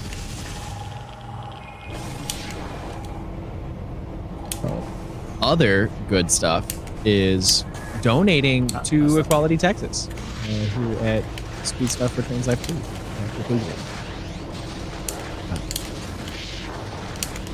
Pop those donations in, and when you put your donations in, make sure that you are selecting our incentives here. Right, so what do we have in the mini body crane game? Crane game! Nah, bogus. Don't want it.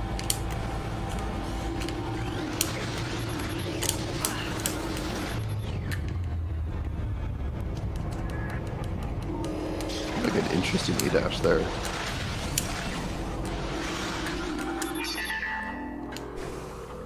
Another E-tank. So this room is interesting. If you look down through the grates, you can see some phase-on, right? So in one of the corners in that room, there's just a hole that you can fall through as small Samus. If you fall through that hole and hit the cosmetic phase-on, you will take 10,000 damage per frame, which insta-kills you basically, or per second. Yeah, it was a fun experience to discover. I remember my first time touching that phase on in item position, Rando. And there was a phase on suit out there in the void. And I joined it in the void. Yeah, I get why they did that. There's like a HUD feature where there's an exclamation mark that goes up when you're looking at your hazardous materials. So like, with it being a danger source, that probably was an easy way to get the danger meter to grow.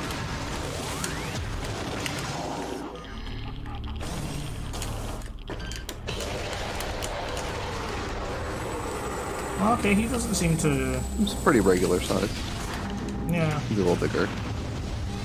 He can only be so big before he physically like cannot move. One of the practice seeds I had early in the week, he was so tall that the lock-on was difficult. His head was like stuck in the geometry above him. So actually shooting him became a problem. All of the elite pirates in this game share the same base like state machine logic, you know, for how they behave. So at the start of the fight, right, they are placed into the game, and they want to fight Samus. They then are in a state where they don't do any attacks. They want to first find Samus, line her up in their cone of vision, and then clap their hands and roar, and then start attacking. But so if you're strafing around an elite pirate, they'll keep like waddling and turning sideways to try to find you to do that like challenge animation. Hello, Calvin. Goodbye, Calvin. So we can pretty reliably manipulate all the elite pirates to be basically passive base. I can stop talking for a bit. That same strategy also works on the region boss, because the Omega Pirate in the Phazon Mines has essentially the same AI as the Phazon elites. So you can kind of manip him for the first phase of the fight, but, oh, lovely.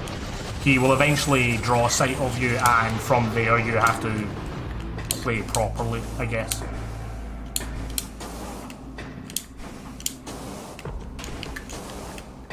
Going to do some standable terrain here so that we don't have to climb this room in the intended fashion, because this room is very slow.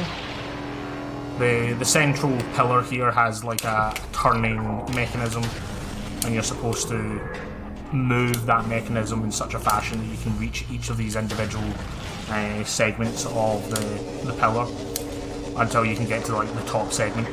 But using standable terrain, we're just going to skip that.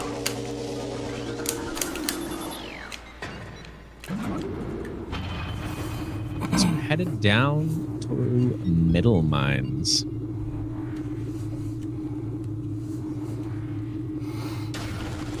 And I am really hoping to find for? what we're looking for.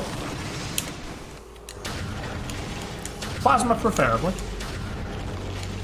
Be nice to find our Phazon suit en route as well. Means we only need to do this trip once. And I'm going to trigger this fight just because it's easier to get him out of the way. Now he is tiny. No, that's This boy boss. is small. OMG twins. He's oddly like sizable enough that he looks like normal height compared to us. You know, like, maybe like an extra inch. Like a second grader and a fifth grader. Except the second grader has really scary armor. Rapid fire missiles. It's like two action figures fighting. See? TGC's just the little kid right now. Came to school with a Nerf gun. Like slapping his two action figures together. That's basically what this is. Did you have action figures growing up? Is this why you like small Samus so much? Maybe. What? That was an accidental R press, but that was a missile son. Now, one of the things I am debating, and I have an inclination that Reggie would have been very cheeky.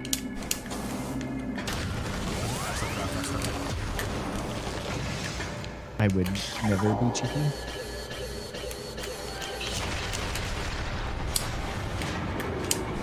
Now, there is, in normal Rando, there is a strategy where you can climb the outside scaffolding. Makes this room very trivial. It's a bit of a tricky series of standable, but as small Samus, it is not fun. Because of your additional momentum that you get from being small and moving at the same rate, you actually hit the standable terrain with such a force that you end up just bouncing off it, and it becomes very frustrating to try and navigate that standable terrain. So I'm going to take this the nice safe way, because otherwise we're just going to end up climbing this room, falling down this room, climbing this room, falling down this room, and probably do that a few times. I think I know what's going on here. I'm thinking you're looking to look in a place. Oh, uh-oh. Oh, that was a bad jump. And here's down. Down.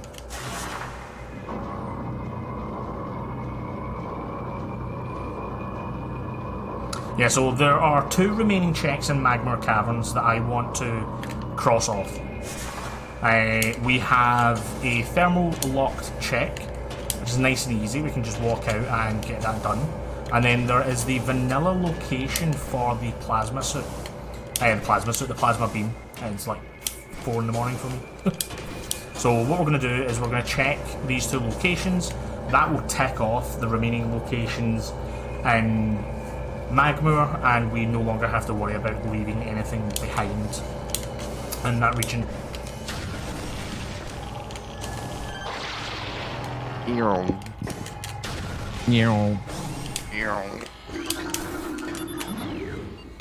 Beep bop boop beep boop. Did you see So we're gonna get why would you be on. looking for plasma beam in this location? Because a certain someone who has chosen the seeds also enjoys this location for said plasma beam. So I'm thinking as part of that individual's revenge, and fun fact, you can just walk through this, they may have placed said plasma beam in their most beloved location. To clarify, Reggie's not placing items. Yeah. He's looking through seeds to quote-unquote vet a safe seed for this run. But we have a bit of a friendly rivalry back and forth where we pick kind of stinky seeds for marathons. So.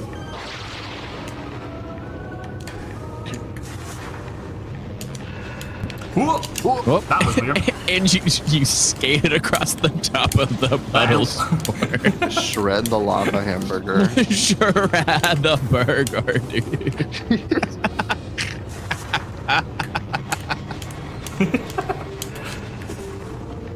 It literally just like kicked us out as soon as I went in.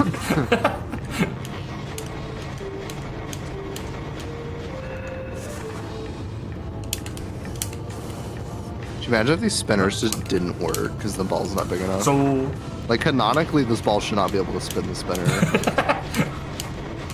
You just boost around the inside of them like you do in Corruption. Like a hamster wheel. You have to run in it. That'd be good fun, at least. Good exercise.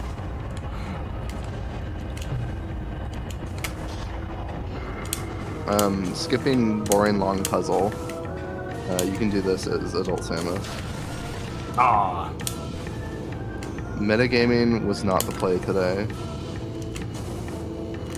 Not this time. No. So I'm trying to think of the remaining checks that are available. There is a check that is fairly distant from where we are. There is 2 item checks that are locked by wave and Chozo Ruins, which we haven't done. And they are fairly out of the way at this point. So what we're going to do is we're going to go into the lower mines, hope we find what we're looking for, and then we can save warp out in worst case scenario.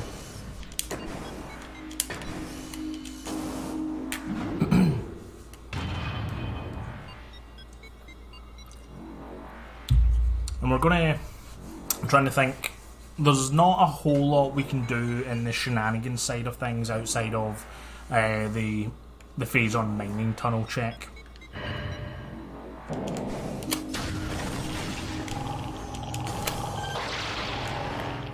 Everything else is kind of standard procedure when it comes to small Samus. At least in lower mines for the majority of it. Speaking of donating, like Limga really wants everybody to do. One of the 3 people in this booth may or may not have just donated a $40 donation, which brings us to 400 of 500 folks. There's only $100 left on the any % upgrade for Remorse the list.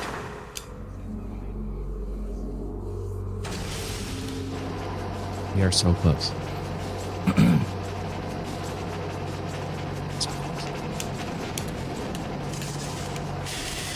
Right, we've found our phase on our plasma beam. So that's one of the two remaining outliers.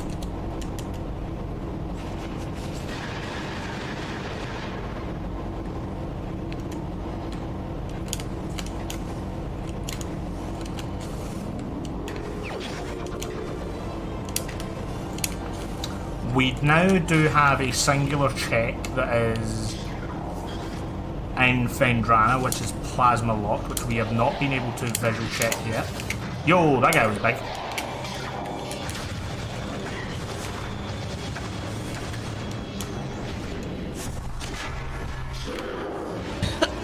Another tiny pirate. Forgot this guy was tiny. There we go.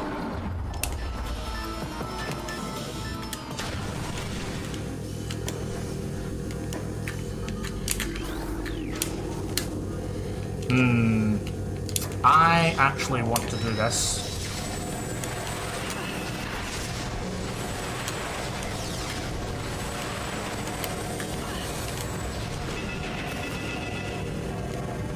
I'm forgetting something. We can just do this to get the item. Maze skip. Hardly knew her. With a very angry drone in the background.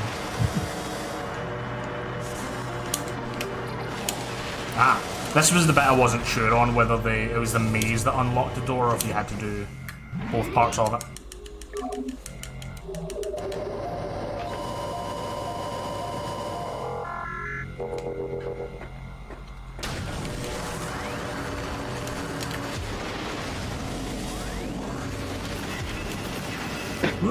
Getting bounced around.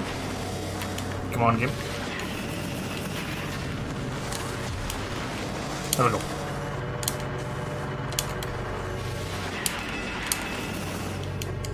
It's had a damage boost from like the machine gun.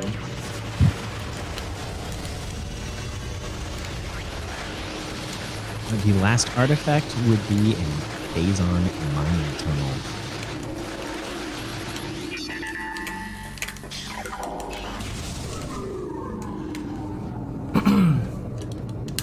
Which we're on our way. We took the safety save as a precaution, just due to how much damage PMT, the Phazon mining tunnel, could do to us. We should be fine.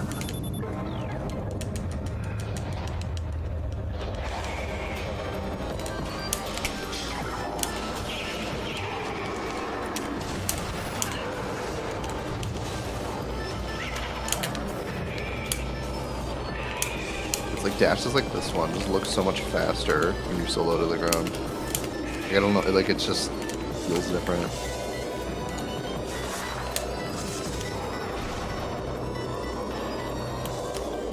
Thankfully the Metroids, they're very polite.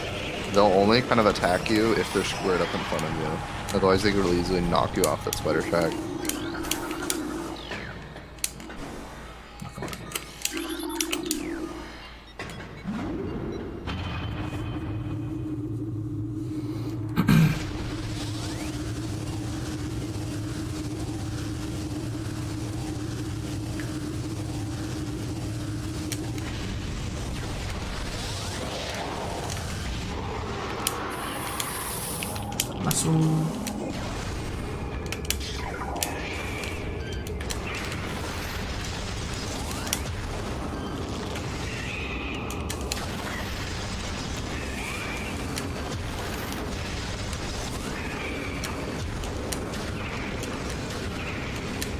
Come on.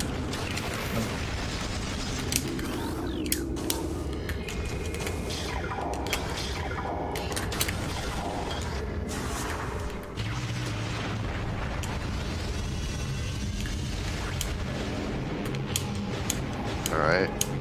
Let's do or die here. So this one leads. This could make the difference.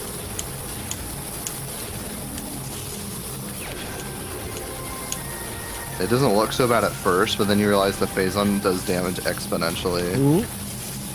Also Spring Ball. Spring Ball, Spring Ball. We're fine, we're fine. So, we're watching the past little. Right, so there's only a few remaining checks in mines here.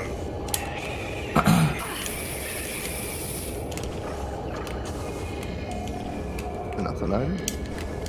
Yeah, the reason for those nothings is just because there's some rooms like the Incinerator Drone fight or Zoid where you have to collect the item to leave the room. So if it like physically wasn't there, you soft lock. So in order to like distinguish it from other important items, I put a glitchy texture on a Metroid model. Ooh, there we go. We've got a $10 donation in from Bratterfield, saying, I very much enjoyed watching amiibo-sized Samus navigating a much larger world. Also, that little jawbreaker-sized Morphball is so precious. All for trans lives, baby. Let's go. That brings us to $90 away from putting Daddy back in the Remorse the List run. Come on, folks. We are getting there. $410 out of $500. If you got it, keep it rolling. Keep it rolling. What's our guess on for Omega Pirate? Will it be bigger or smaller? Oh, I'm freaking like an ant. Smaller, probably. And the door's just open. No, he big. Oh, no. Oh, I couldn't be more wrong.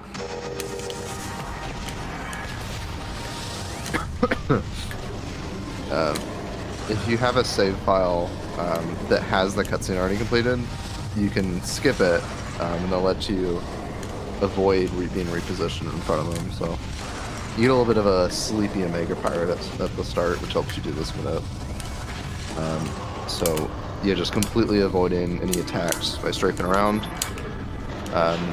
To Sadly, we have no power bombs. Get to the damageable phase.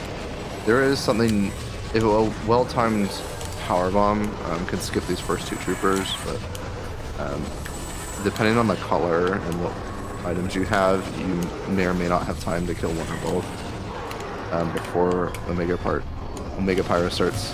Yep. This is the only damageable object in the game, in the vanilla game, in the original 0-00 version of Prime, that is specifically vulnerable to damage during a visor being active.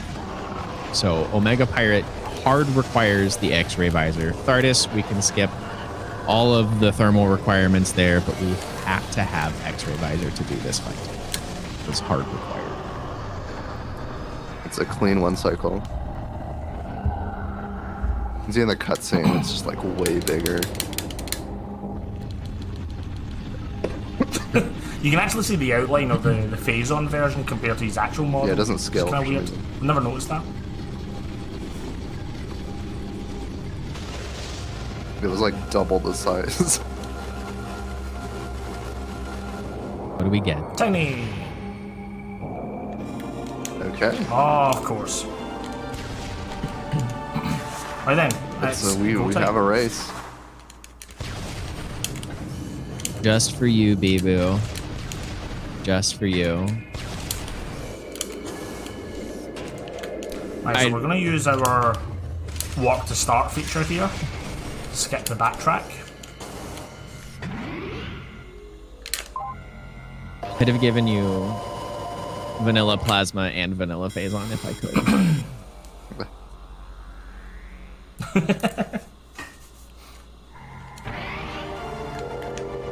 We're going to get a replenishment on our ammunition here because we're all out.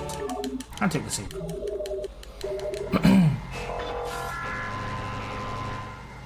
It's going to be really close an estimate. Just exciting. Look at that ship dash. Ooh, that's not an easy dash. Ship dash. Ooh. I even got the momentum boost from being small to bounce.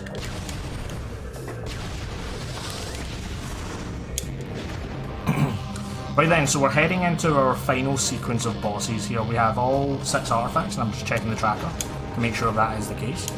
We have all of our beams, which are required for the second to last boss, and we have our phase-on suit for the final boss. But here's a very tiny metal Ridley. Living the chicken life he's always wanted to. Now,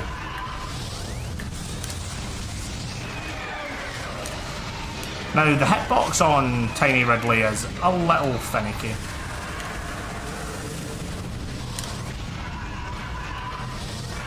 This might take a lot longer. Wow. Well, that... What? Was that a flyby skip into a second phase? Into hover phase. Yeah. It's almost like you need to be up in your jump and shoot for it to count. Like if you shoot at too steep of an angle, it like hits a plate or something. I had a similar experience where I could only shoot it from being on the ground as well when it was small, so it was really weird. Why are you holding boost? So, Meta Ridley has a little bit of a unexpected, I guess, feature to him where he is weak to boost ball. If he allows me to boost, there we go. Where boosting into Ridley will delete the majority of its health bar and move it into its, I guess, final phase. And now we have the fun. Yeah. What's cute is that its animations are scaled. So normally it dashes across the entire like stage, whereas here it's only going like 8 feet. Oh, come on, Ridley. He's so small that my shots are all phasing right through him. Do you even need the snipe when it's this small?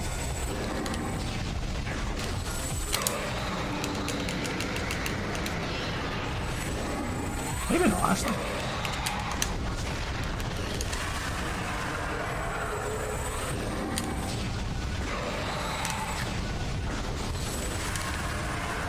Come on. Normally, the shots hitting the mouth right here would stun Ridley, but because the face is so tiny, it's not quite playing out as intended. Yeah, I think you need to use missiles for some reason. The hitbox are a bit wonky, yeah? Yeah, it's only responding to missiles. Now you can just like stand to the right more. Oh, I missed it.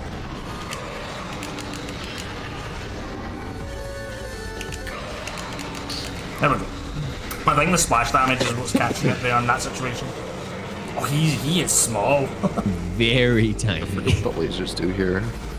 That's if they shoot where it normally is, and then snap to it.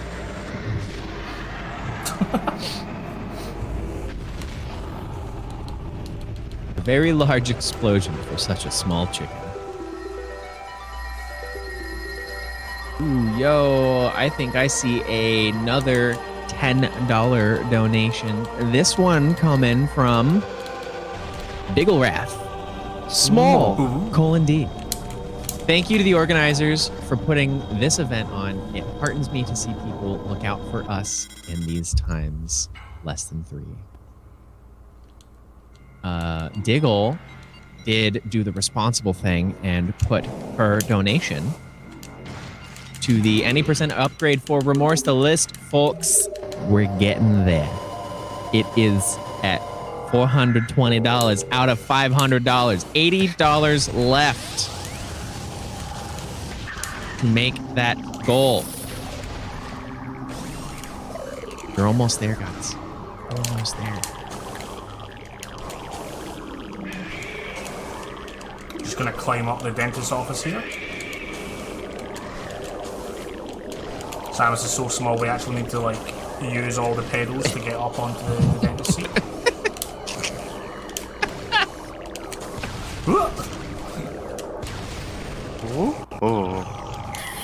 Almost like hit the ground with too much momentum and went flying.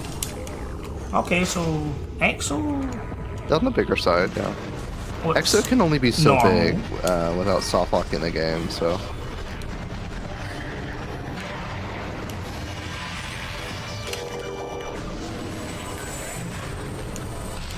A bit beefier. Yeah. It also feels, oh yeah, that's definitely bigger. Exacerbated by how small Samus is.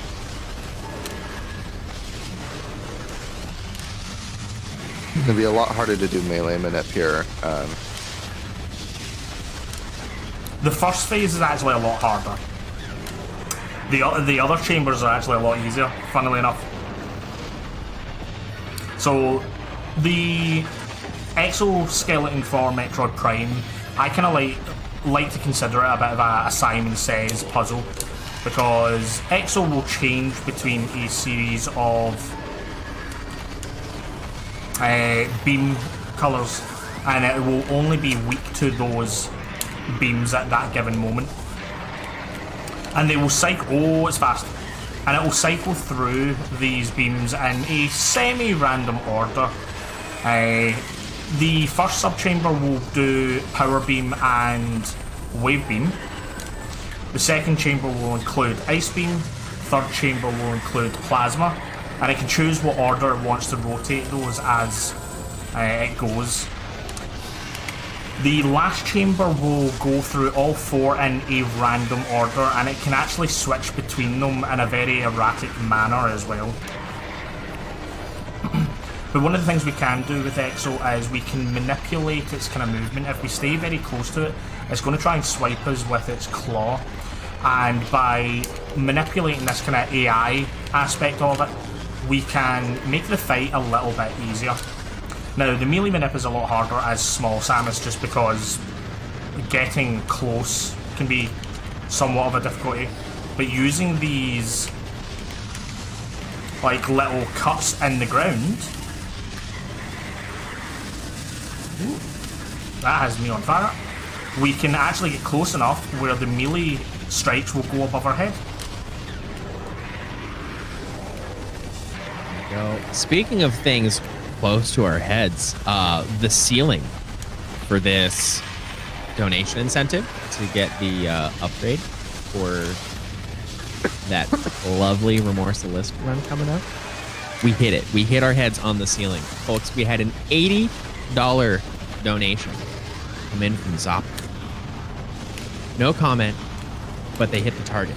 They hit the target right on the head. So thank you, Zopney, for that $80 donation, because now Daddy comes back in the Remorseless. We have upgraded from fatherless to any percent. Let's get some hype and some trans motherfucking rights, baby, in that chat.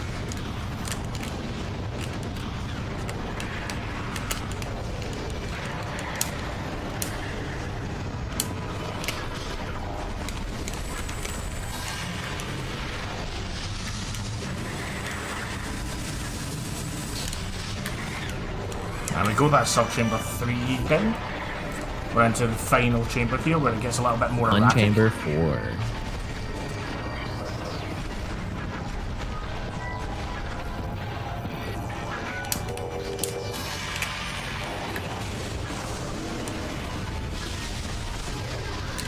Oh, she's fast.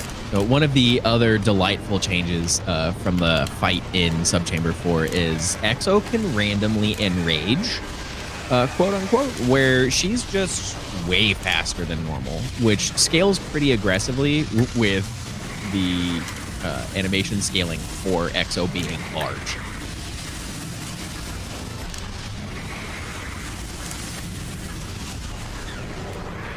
There we go.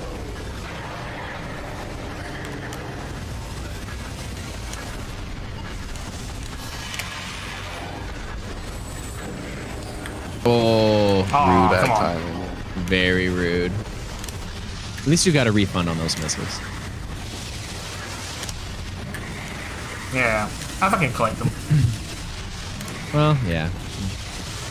There may be something preventing you from doing it. I don't know what it is, but more than any other boss, this boss definitely has a personality to it. In a way that it, like, trolls you around.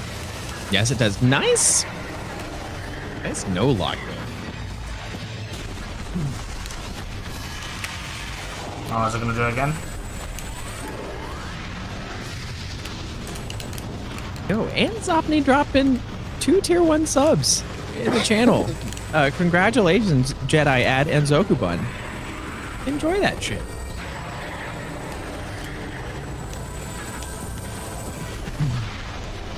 Oh, left it. Come on, Exo. Play nice.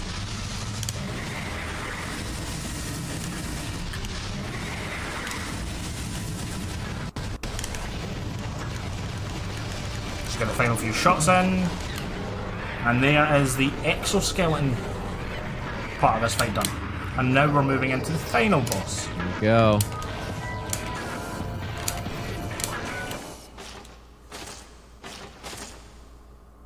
There's an action sequence here where she'll jump down, but it's kind of hard to see it. Barely see her forehead. Oh my gosh. Yo! That is the tiniest so tame. essence I have ever seen. That's good, because big essence can be quite a troll. Oh, that's hilarious. Oh yeah, look at she eats herself across the room. Oh, that's so good. This fight takes a little bit of focus, so I'll let TGC take care of the fight in here. I'll do a little bit of talking for him. There it is. So the Metroid Prime Essence fight, once you knock it down here, it breaks free from the exoskeleton and changes phases and drops pools of Phazon as it does so. This changes how you can view it, but as these Phazon pools drop, it's how you damage the boss. Not a whole lot of Yeah, so damage the normal there. strats that Reggie's describing aren't quite working here. Yeah, there we go.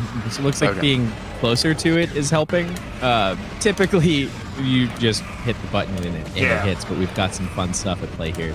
The Phazon beam itself is a stream of multiple particles, and some of them can veer off if the target is small or far away.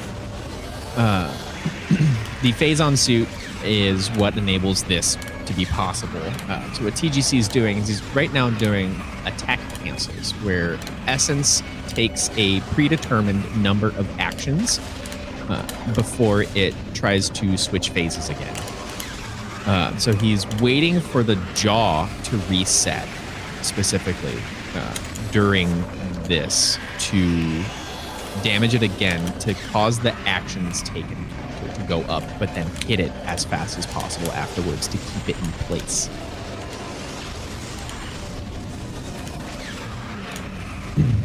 The small size of the boss is making that slightly more difficult, but being close up helps significantly. Yeah, it seems that the Phazon beam is actually splashing against the ground. So it's not actually colliding, depending on where we Losing are. like half of your damage dealing particles just because of your size and like the angle.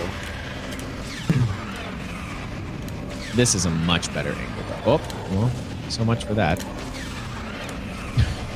Yeah, that ain't happening. Ah, no, she's run away.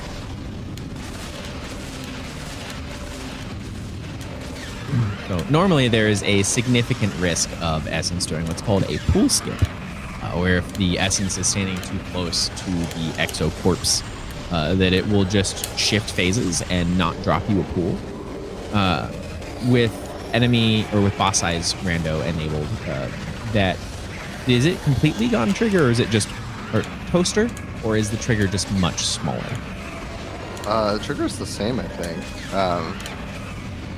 I think what's happening is that when Essence is smaller, there's less of its body that can touch the trigger. So there's less, right? Because it moves to like predisposition locations, I think, or mainly like it moves mostly in a grid pattern. So fewer of those grid nodes can touch the trigger where it decides to just not lay a pool. Oh, there we go. Speaking of, That's the old pool cancel, or pool skip. Right there.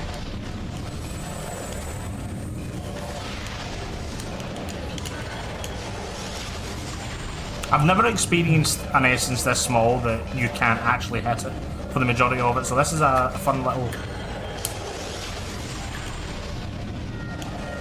discovery. Yeah, welcome to Metroid Prime Randomizer speedruns, where we embrace RNG with open arms. You know what? All the random numbers you have, throw them at us. We can take it. I love watching this little squid just zip around the room. It's so good. really fast. She moves really fast. All right, let's see if we can stop her before. Yeah, there we go. I'm just going to unload. That should be enough. And time. Hell. Congratulations. Yeah. GG. Since we are just a little tiny bit over estimate, let's do a real quick call on shout outs. Yeah. I guess first off, why shout out the two of you, Reggie, for joining in, and Toaster. Toaster specifically on the fact that he has been one of the primary devs for the Metroid Prime Randomizer in recent years. So Small Samus, for example, wouldn't have been possible if it wasn't for Toaster's work in the Randomizer community. And Reggie for just being a fantastic runner with Randomizer and speedrunning and being a good friend in the community as well. And I guess shout-outs to Dark Zero as well, who is one of the I guess lead developers in Randovania, which is the program that allows us to randomize Metroid Prime. And then there's just tons of other people in the community. Prime has a fantastic community of people. They like to race, they like to do speed runs, they like to mess around with randomizers on just a casual basis. So shout outs to everybody in that community as well. And I think that's it from me on the shout outs. Shout out to everyone who's been a friend. I think that covers it. Extra. Yeah. But yeah, that is Metroid Prime Randomizer for the Nintendo GameCube, Small Samus Edition. Fairly messy, as you can see. Apologies for the reset, but going out of bounds in that kind of fashion wasn't expected, and it was a bit tricky to kind of work with. But I hope everybody enjoyed it. And I think that's Go ahead, fix those credits, relive those glorious item locations, and I will start some of our outro stuff here. Folks, this was, as the TheGingerChris just shared with us, Metroid Prime Randomizer, Small Samus Edition. Absolutely hilarious version of the randomizer with the tiny bits. It's so good. All the different exploits that you can take care of and do. Major thanks. It's really nice to see this on April 1st again. I wish I could zoom in right now. On this specific little bit here. Yeah, space jump boots on Thurdis. Dwayne The Rock Johnson. Folks, forever may he be a curse. With the incentive for putting Daddy back in the run, that's just what this is now for me. For Remorse the List, that has closed our current active donation counting goal. But you know what's a really, really cool goal? $1,500 by end of the night. We could close this night on 3/4 of the entire donation event's stretch goal. How cool would that be? How amazing Pretty cool. would that be? TGC's right. It would be pretty cool. So if you got it in you, I believe in you. I believe in you and your abilities to make that happen. I also believe in you and your abilities to put more trans motherfucking rights, baby, in that chat. It feels so good to say that word in a speed event. I'm rolling with it and going with it because it's in the chat as a sponsored donation or point redemption. So I'm just rolling with it. And I'll say it one more time, louder for the people in the back that can't hear it across the country. Trans motherfucking rights, baby. Get that shit in. Do it. Do it. Your next goal is to add more hot dogs to Kirby Air Ride. Nice hot dog. $15 equals one dog. There's 225 total cap on that. Folks, let's get some nice ass hot dogs in there.